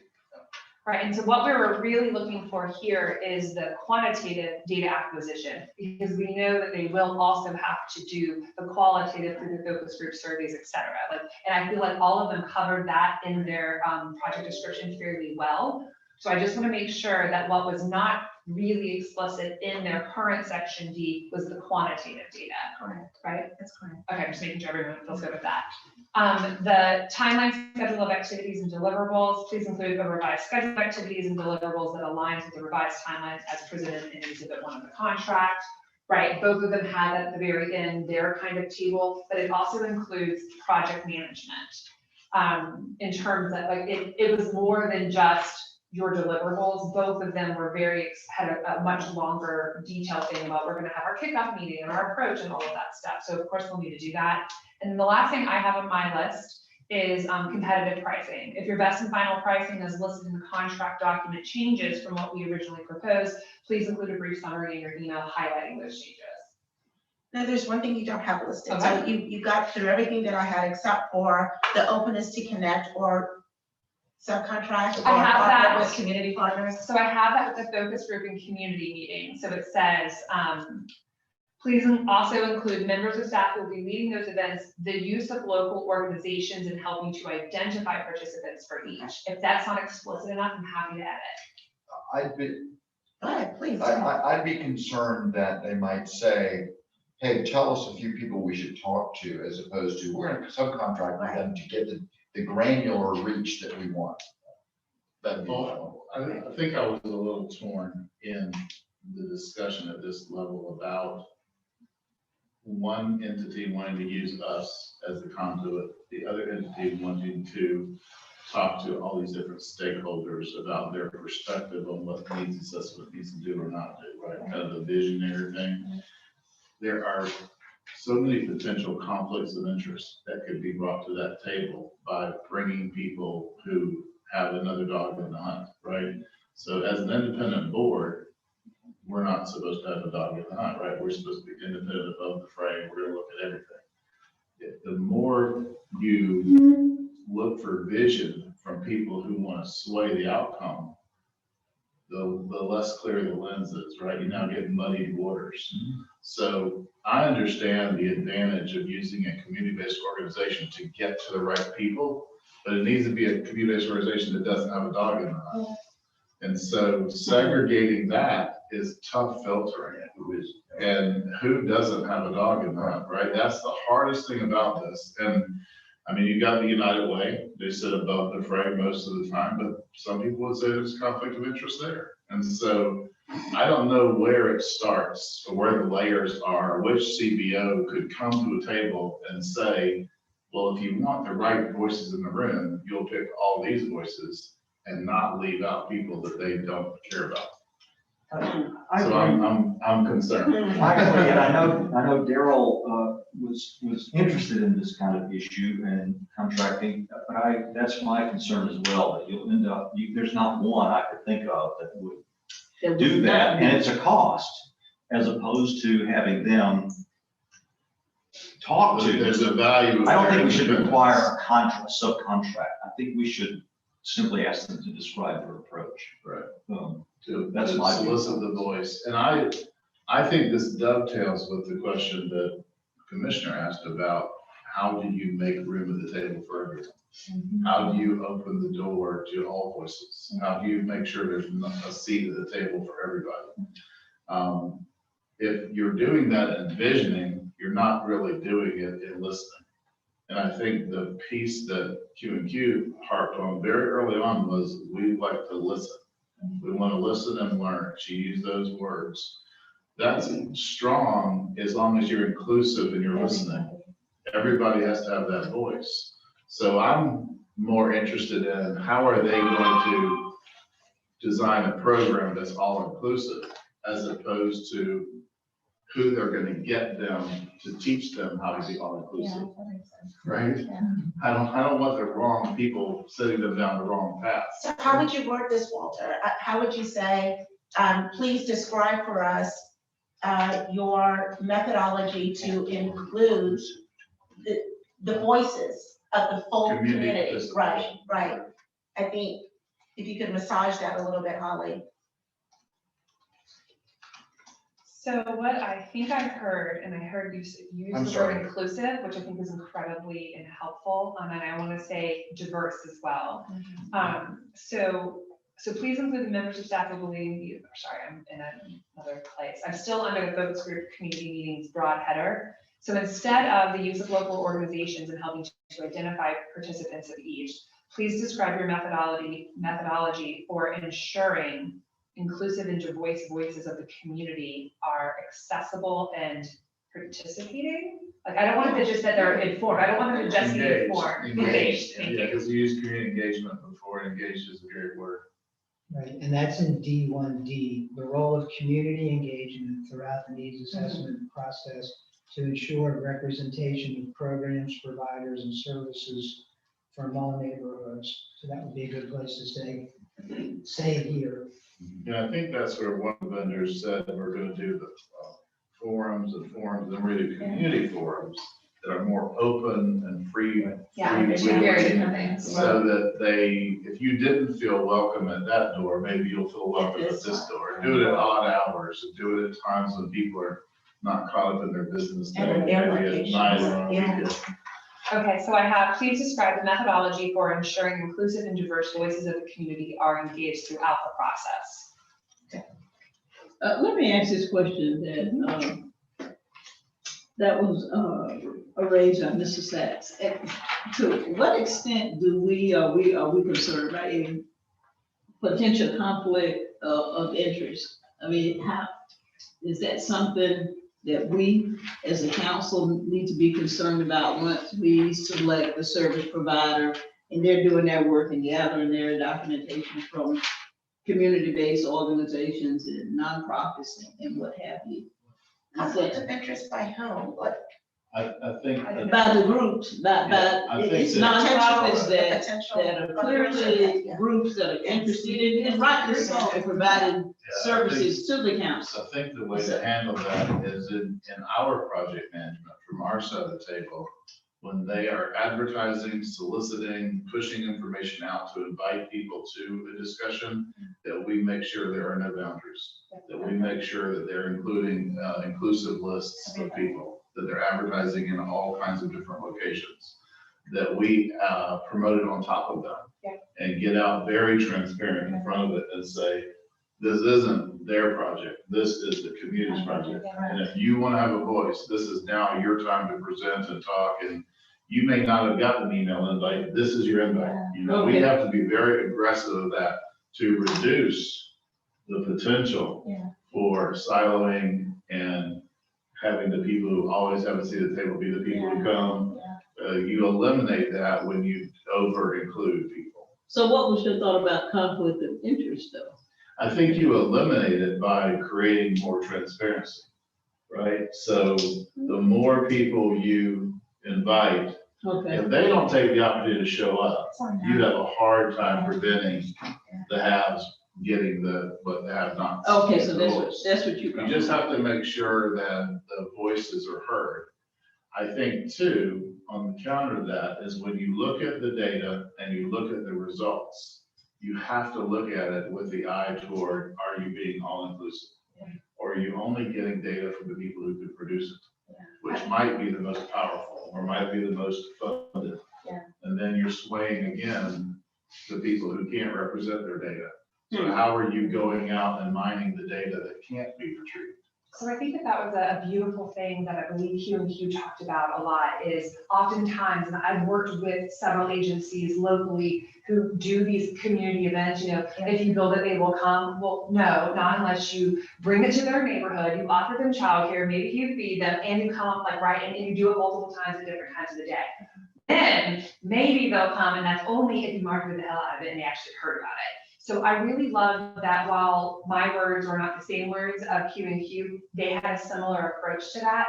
And to just illustrate your point even further, Walter, is that there was an early kindergarten readiness type form that goes to every single elementary school, and it's distributed via email to every single parent of a registered kindergartner.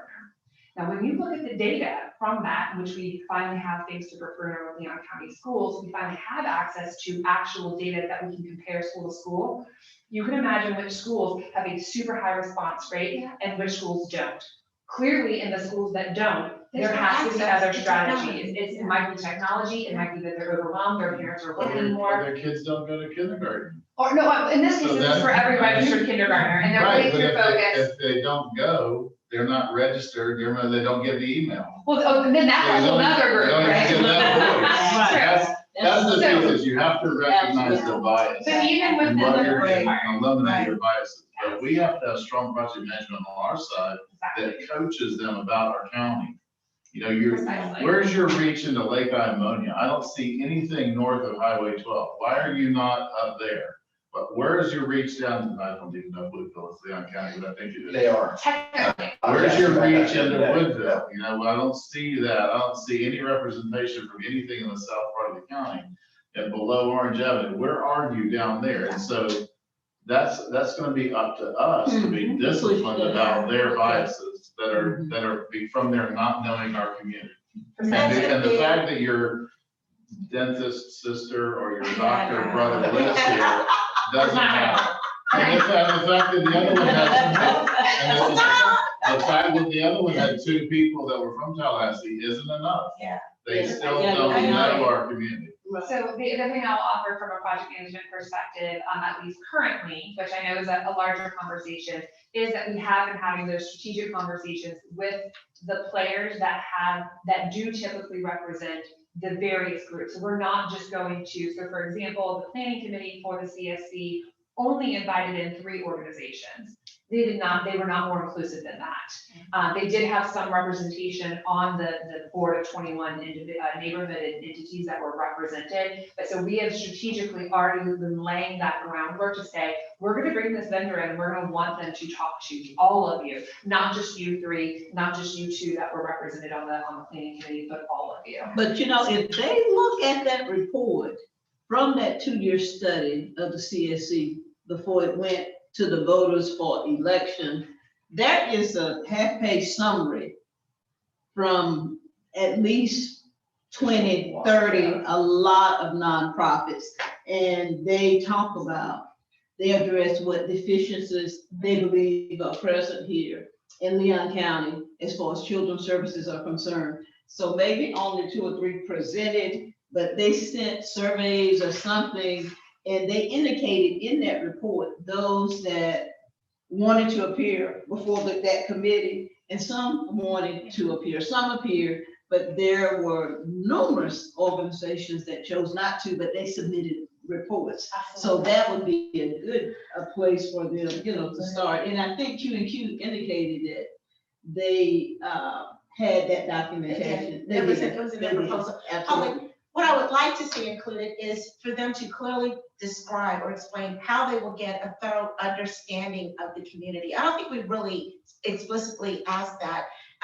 And going beyond simple organizations that may have biases or that may have access or a voice, a public voice, but how do they ensure that they are able to get to the voices of the community and know where to go, considering the fact that they are out of state or out of Leon County. They don't have that, on the ground knowledge or history or background. So how do they intend to get that knowledge to be able to have informative discussions within the correct communities that need to be heard? From every corner. For every corner of Leon County, and not only the minority areas, I mean, every single corner needs to be represented. And I want to make sure that they're looking at this holistically and figuring out how do I get and how do I find out this information?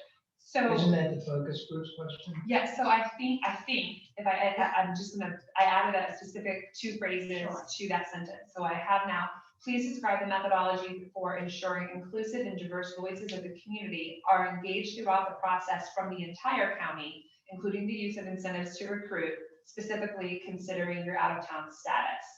I might wordsmith that ever so slightly, but that's the idea, is that inclusive and diverse voices of the community engagement for representing the entire county, considering your out-of-town status. That's good. Yeah, that's good.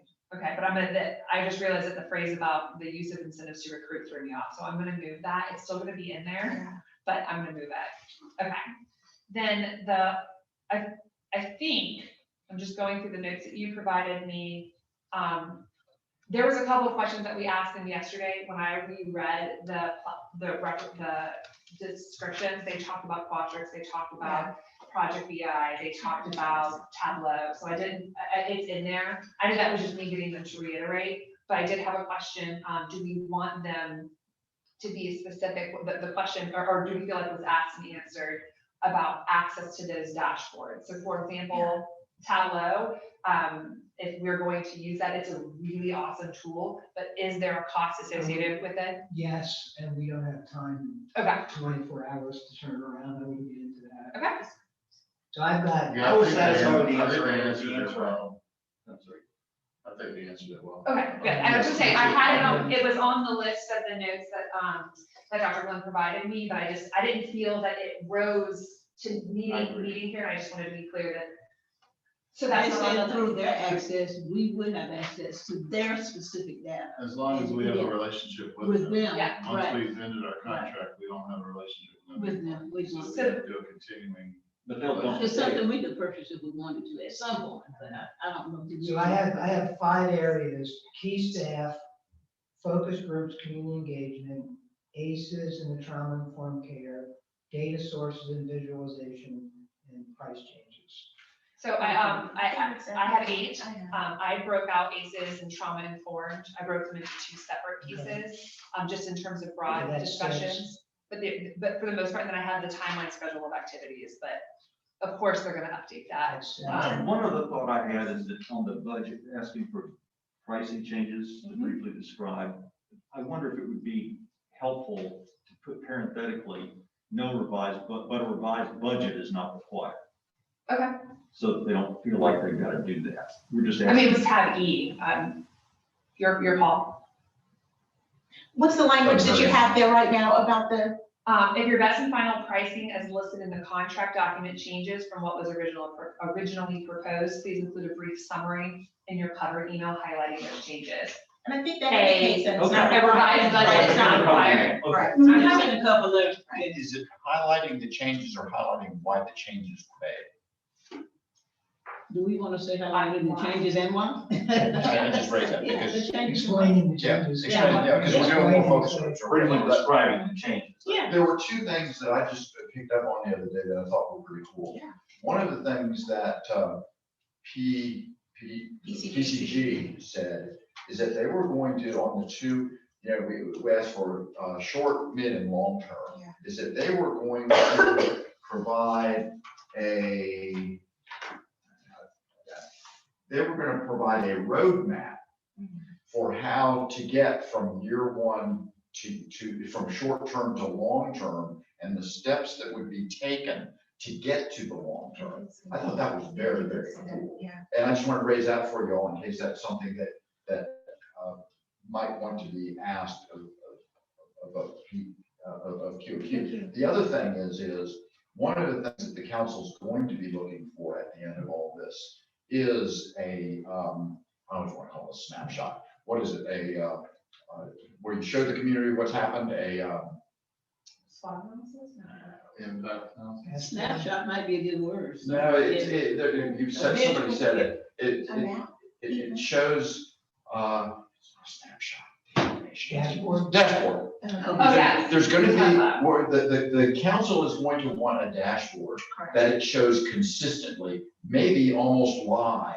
Correct. Can they create that dashboard for us based upon the information? And that may be something the council needs to do separately, but maybe. This is the dashboard for the key metrics, correct? For the key And metrics. yeah, So that's the absolutely, yeah. data visualization piece, and when I went back after yesterday and I reread that section about the use of Tableau. I'm very familiar with what Tableau does. I don't know that the full council understands like how cool it is, but this is part that we will want to integrate with the data system that we create. Both of the proposals talked about that ability, and so it's just, as we're developing the other ITN/RFI/whatever we're doing. Ted, I'm a lot less interested in this group doing the pretty thing than doing the hard labor to discover where the data is Yeah. and to mine it. Yeah. And to tell us what those outcomes and metrics should be. Mhm. When you get into dashboards and talk about how you want to talk to the community via that's marketing. And that's largely driven by, do you want to do low hanging fruit that the community is excited about and knows about? Or do you want to do deep dives and really dig into data and reveal a lot? That's a whole different sort of procurement than this. I was retracting my statement. To your roadmap on the funding, I know. to your roadmap on the funding, if you want to include that, I would include that in 3B, like Bravo, describe the process you will Oh, follow I to didn't know. develop regular funding awards.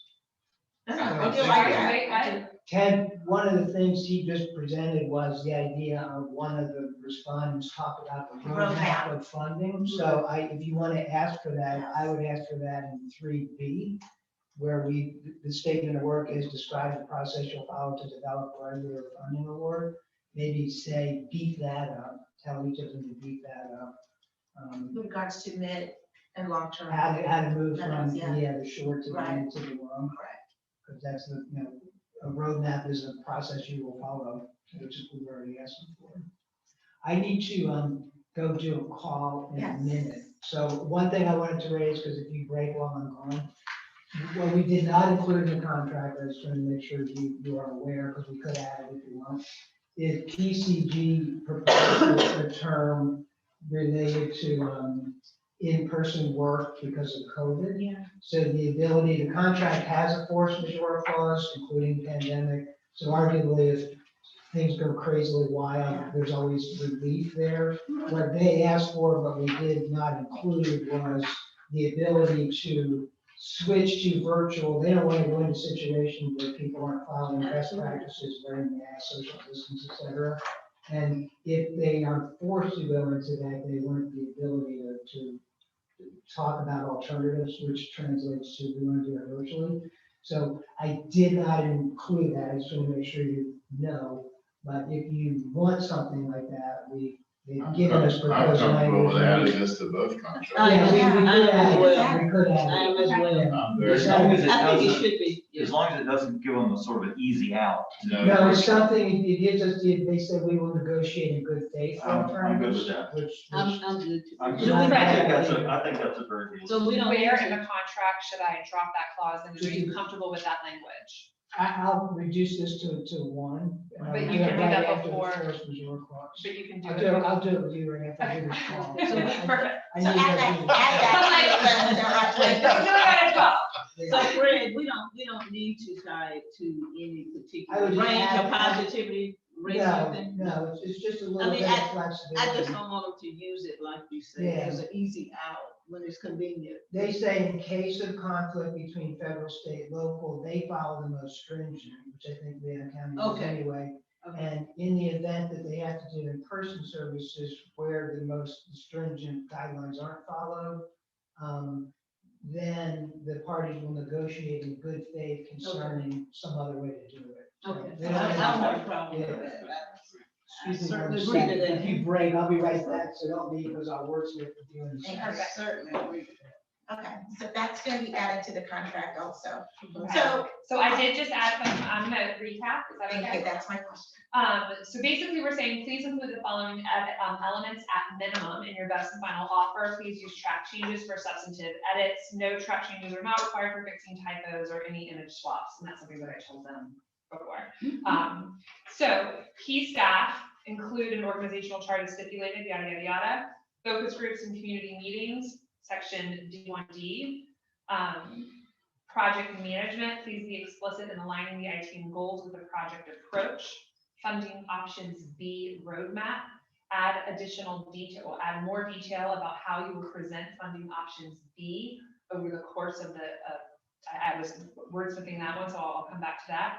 BASIS framework, trauma informed, the data analysis piece, including the visualization, timeline, schedule of activities and deliverables, and competitive pricing. I did add in parentheses, a revised budget is not expected. Do you have the goals and approach?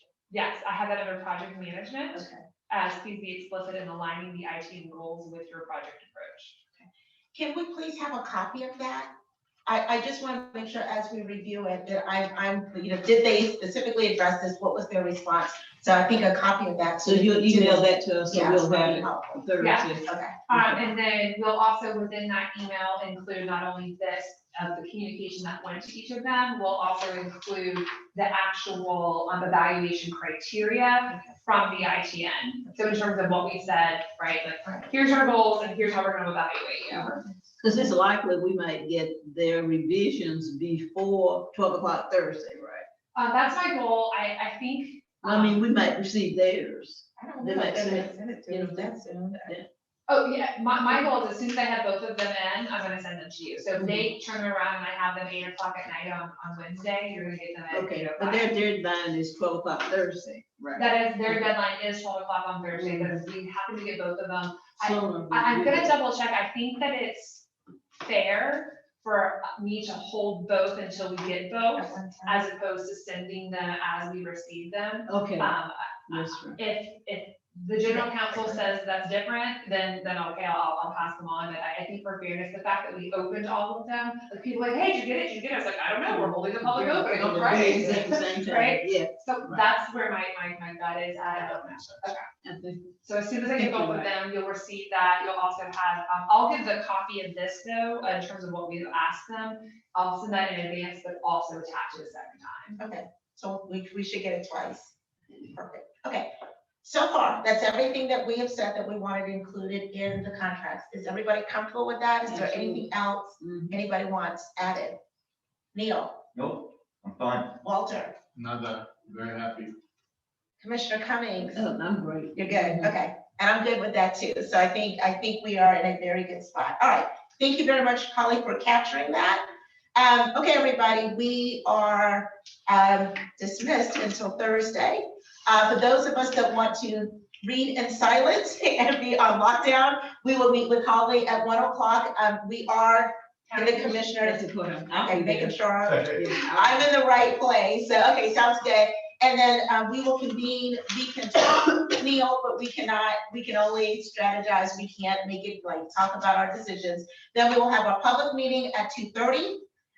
We did go through the agenda. Will you please send me an updated agenda for that kind of maps out, when we're making a motion, all that good stuff. Okay. Can I ask a question before we adjourn? Yes. You remember Q&Q, had withdrawn their proposal, but then we said, well, we're flexible about that first portion of the draft and what have you. Does that play into any of this at all? It's just something we negotiate once we make a selection. Well, we agreed during the meeting, so I specifically asked if they would be able to do day, I think it was day 65. Oh, What- 75. Right. Okay. And they agreed to that, so Okay, that that's took fine. care of what. So the other vendor, have their timeline changed or? Did they? We offered them, We we did offered offer them them the new. We seven offered day both of them timeline. the same, Yeah, okay, I missed that. So. Yeah. And just to be clear, when they withdrew, they understood the revised timeline that we sent to them to be, this is our negotiation, can you meet it or not? And so when I clarified, it was meant to just be a conversation starter, and that was what we wanted to negotiate with them. When they understood that, they were like, oh, then yeah, we're in. And so that was kind of their I response. just want to make sure both vendors are on the same timeline. Yes, they same are. page with it. Yes, ma'am, they both are, I with missed the Yeah, I was 45 concerned and about that too. 75. Yeah. And so again, there was 2 revisions made, day 45 for that the final deliverable, Day moved to 165. 75, and Right. then the 165. payment. Right. Right.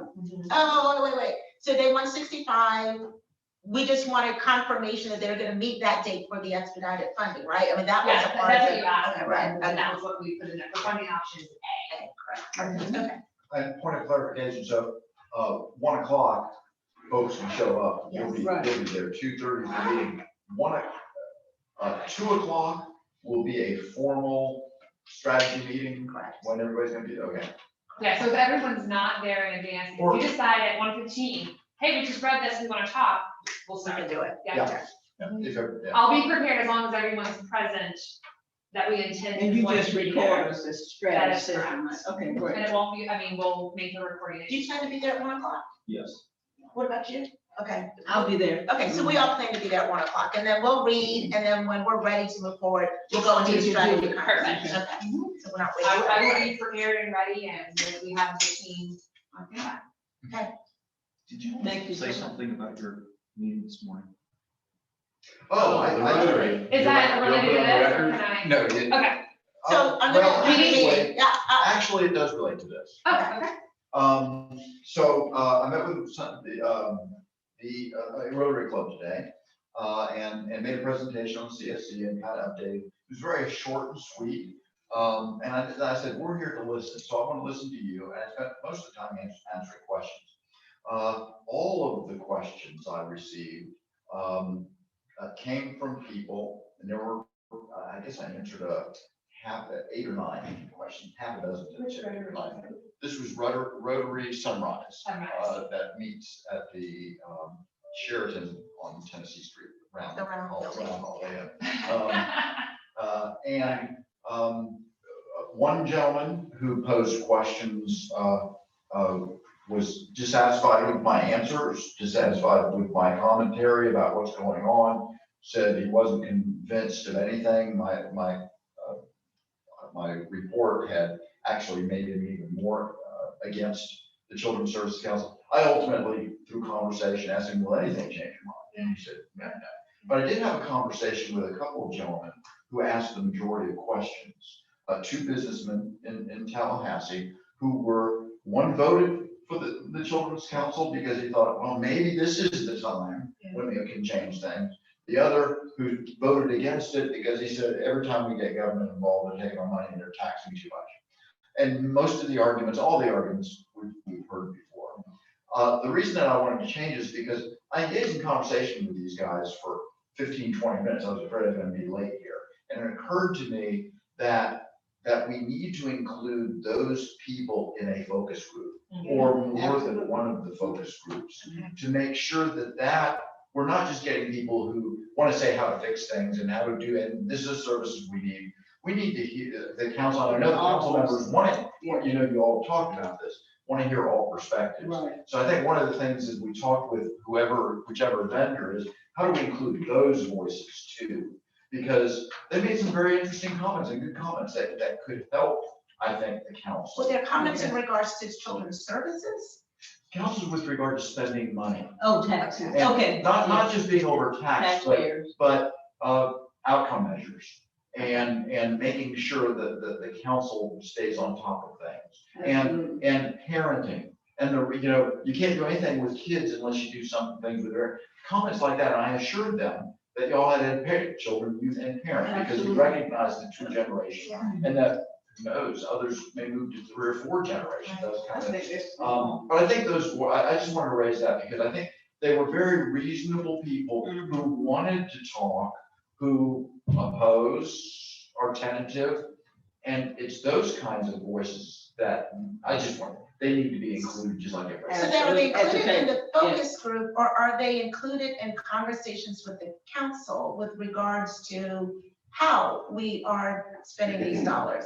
So help me understand the difference. Well, it seems to me as the funding recommendations are made by the vendor, that taking into consideration different perspectives on how that money is spent, why it's spent, where it's spent, when it's spent, et cetera, from people with different, would be Okay. informative. And they're able to come to the meetings and have public input And at I every mentioned notice meeting. I left the meeting, I said, look, I know there's a lot of different feelings here. Mhm. You ever see, particularly as we get a year or two down here and the outcome measures have been put in place and the funding is being geared toward those outcomes, you ever see anything on each of you? All of you come to the meetings, talk to your Absolutely. council members because Absolutely. they need to hear from you. So I think one of the issues that we encounter is people don't necessarily, because we are noticing it in terms of the required way, it's on our website, we tell Democrat, we tell the TV stations, everybody, they're not necessarily, ooh, public meeting, this is sexy, let's tell everybody. I think one of the best things that we can do is when you hear conversations like this, drive them to our website and say, click that sign up button. Because everybody who signs up, when we send out a public notice, they get that. That's a good point. So I think that if they're like, oh, well, we don't know when you're having the meetings or when you're discussing certain Did you things. not do that this one, Ted? Yeah, well, I'm not sure these people, like probably 90% of people in town are gonna go to a public meeting. Right, But you so didn't they got- drive them- you didn't drive them to the website? I did not drive to the website. The other thing Failed in your duty. when we talk about the community, so we have the focus groups and the community forums, I think that's the place, for us to really consider. The focus groups are gonna be more, in my mind anyhow, are really more targeted towards, the actual providers and receivers of services to understand what do we have, what are our gaps, et cetera. But this piece that you're talking about, the community forum, Those are different. I that's a agree. huge Well- piece, and I think that even when we talk about even at the presentation, that you're right. If we get to presentation mode of this is what we've decided, and they have felt excluded throughout the process, we're gonna continue the issue that we experienced on the campaign. So we have to make sure that our efforts by the council do incorporate them. So all of those community forums that we wanna host, the 50 to 60 individuals that we would invite in, that were very intentional about that group. This would be a continuing communication issue for the council, ongoing. Yeah, I we're agree. at And I the think The all- contract manager can help drive some Primarily of for the that. executive director. Absolutely. Just remember, child welfare, just to not take it too narrow, it's been a very bipartisan issue the last 10 or 20 years. And it was Donald Trump's and the Republican Congress that passed the Family First Prevention Services Act and the amendment. He signed it. I mean, that was directionally a very good model. About prevention. There are a lot of, ACEs is a problem in all neighborhoods. I pass the Macon community every day going home, and I mean, that's an important community, and it's on the north side. So, and there's projects there, projects, as we used to call them. And so, I mean, I do think that being inclusive of it and going north to Lake Ammonia or something is important. I agree with you. So I'm gonna adjourn the meeting Thank now. you. Meeting adjourned. Great, good meeting, Chairperson. I'll See y'all you. Thursday. Well done, well done. Take it easy. All right. I'm gonna steal a ball of water. So I can Any drink rest this on of the my way meeting home. before you go? Thank you Oh, very no, much. I'll do it. Thank you. Thank Not very far away. Well, you're welcome. Good job, Sandra. you. Thank you. No, this is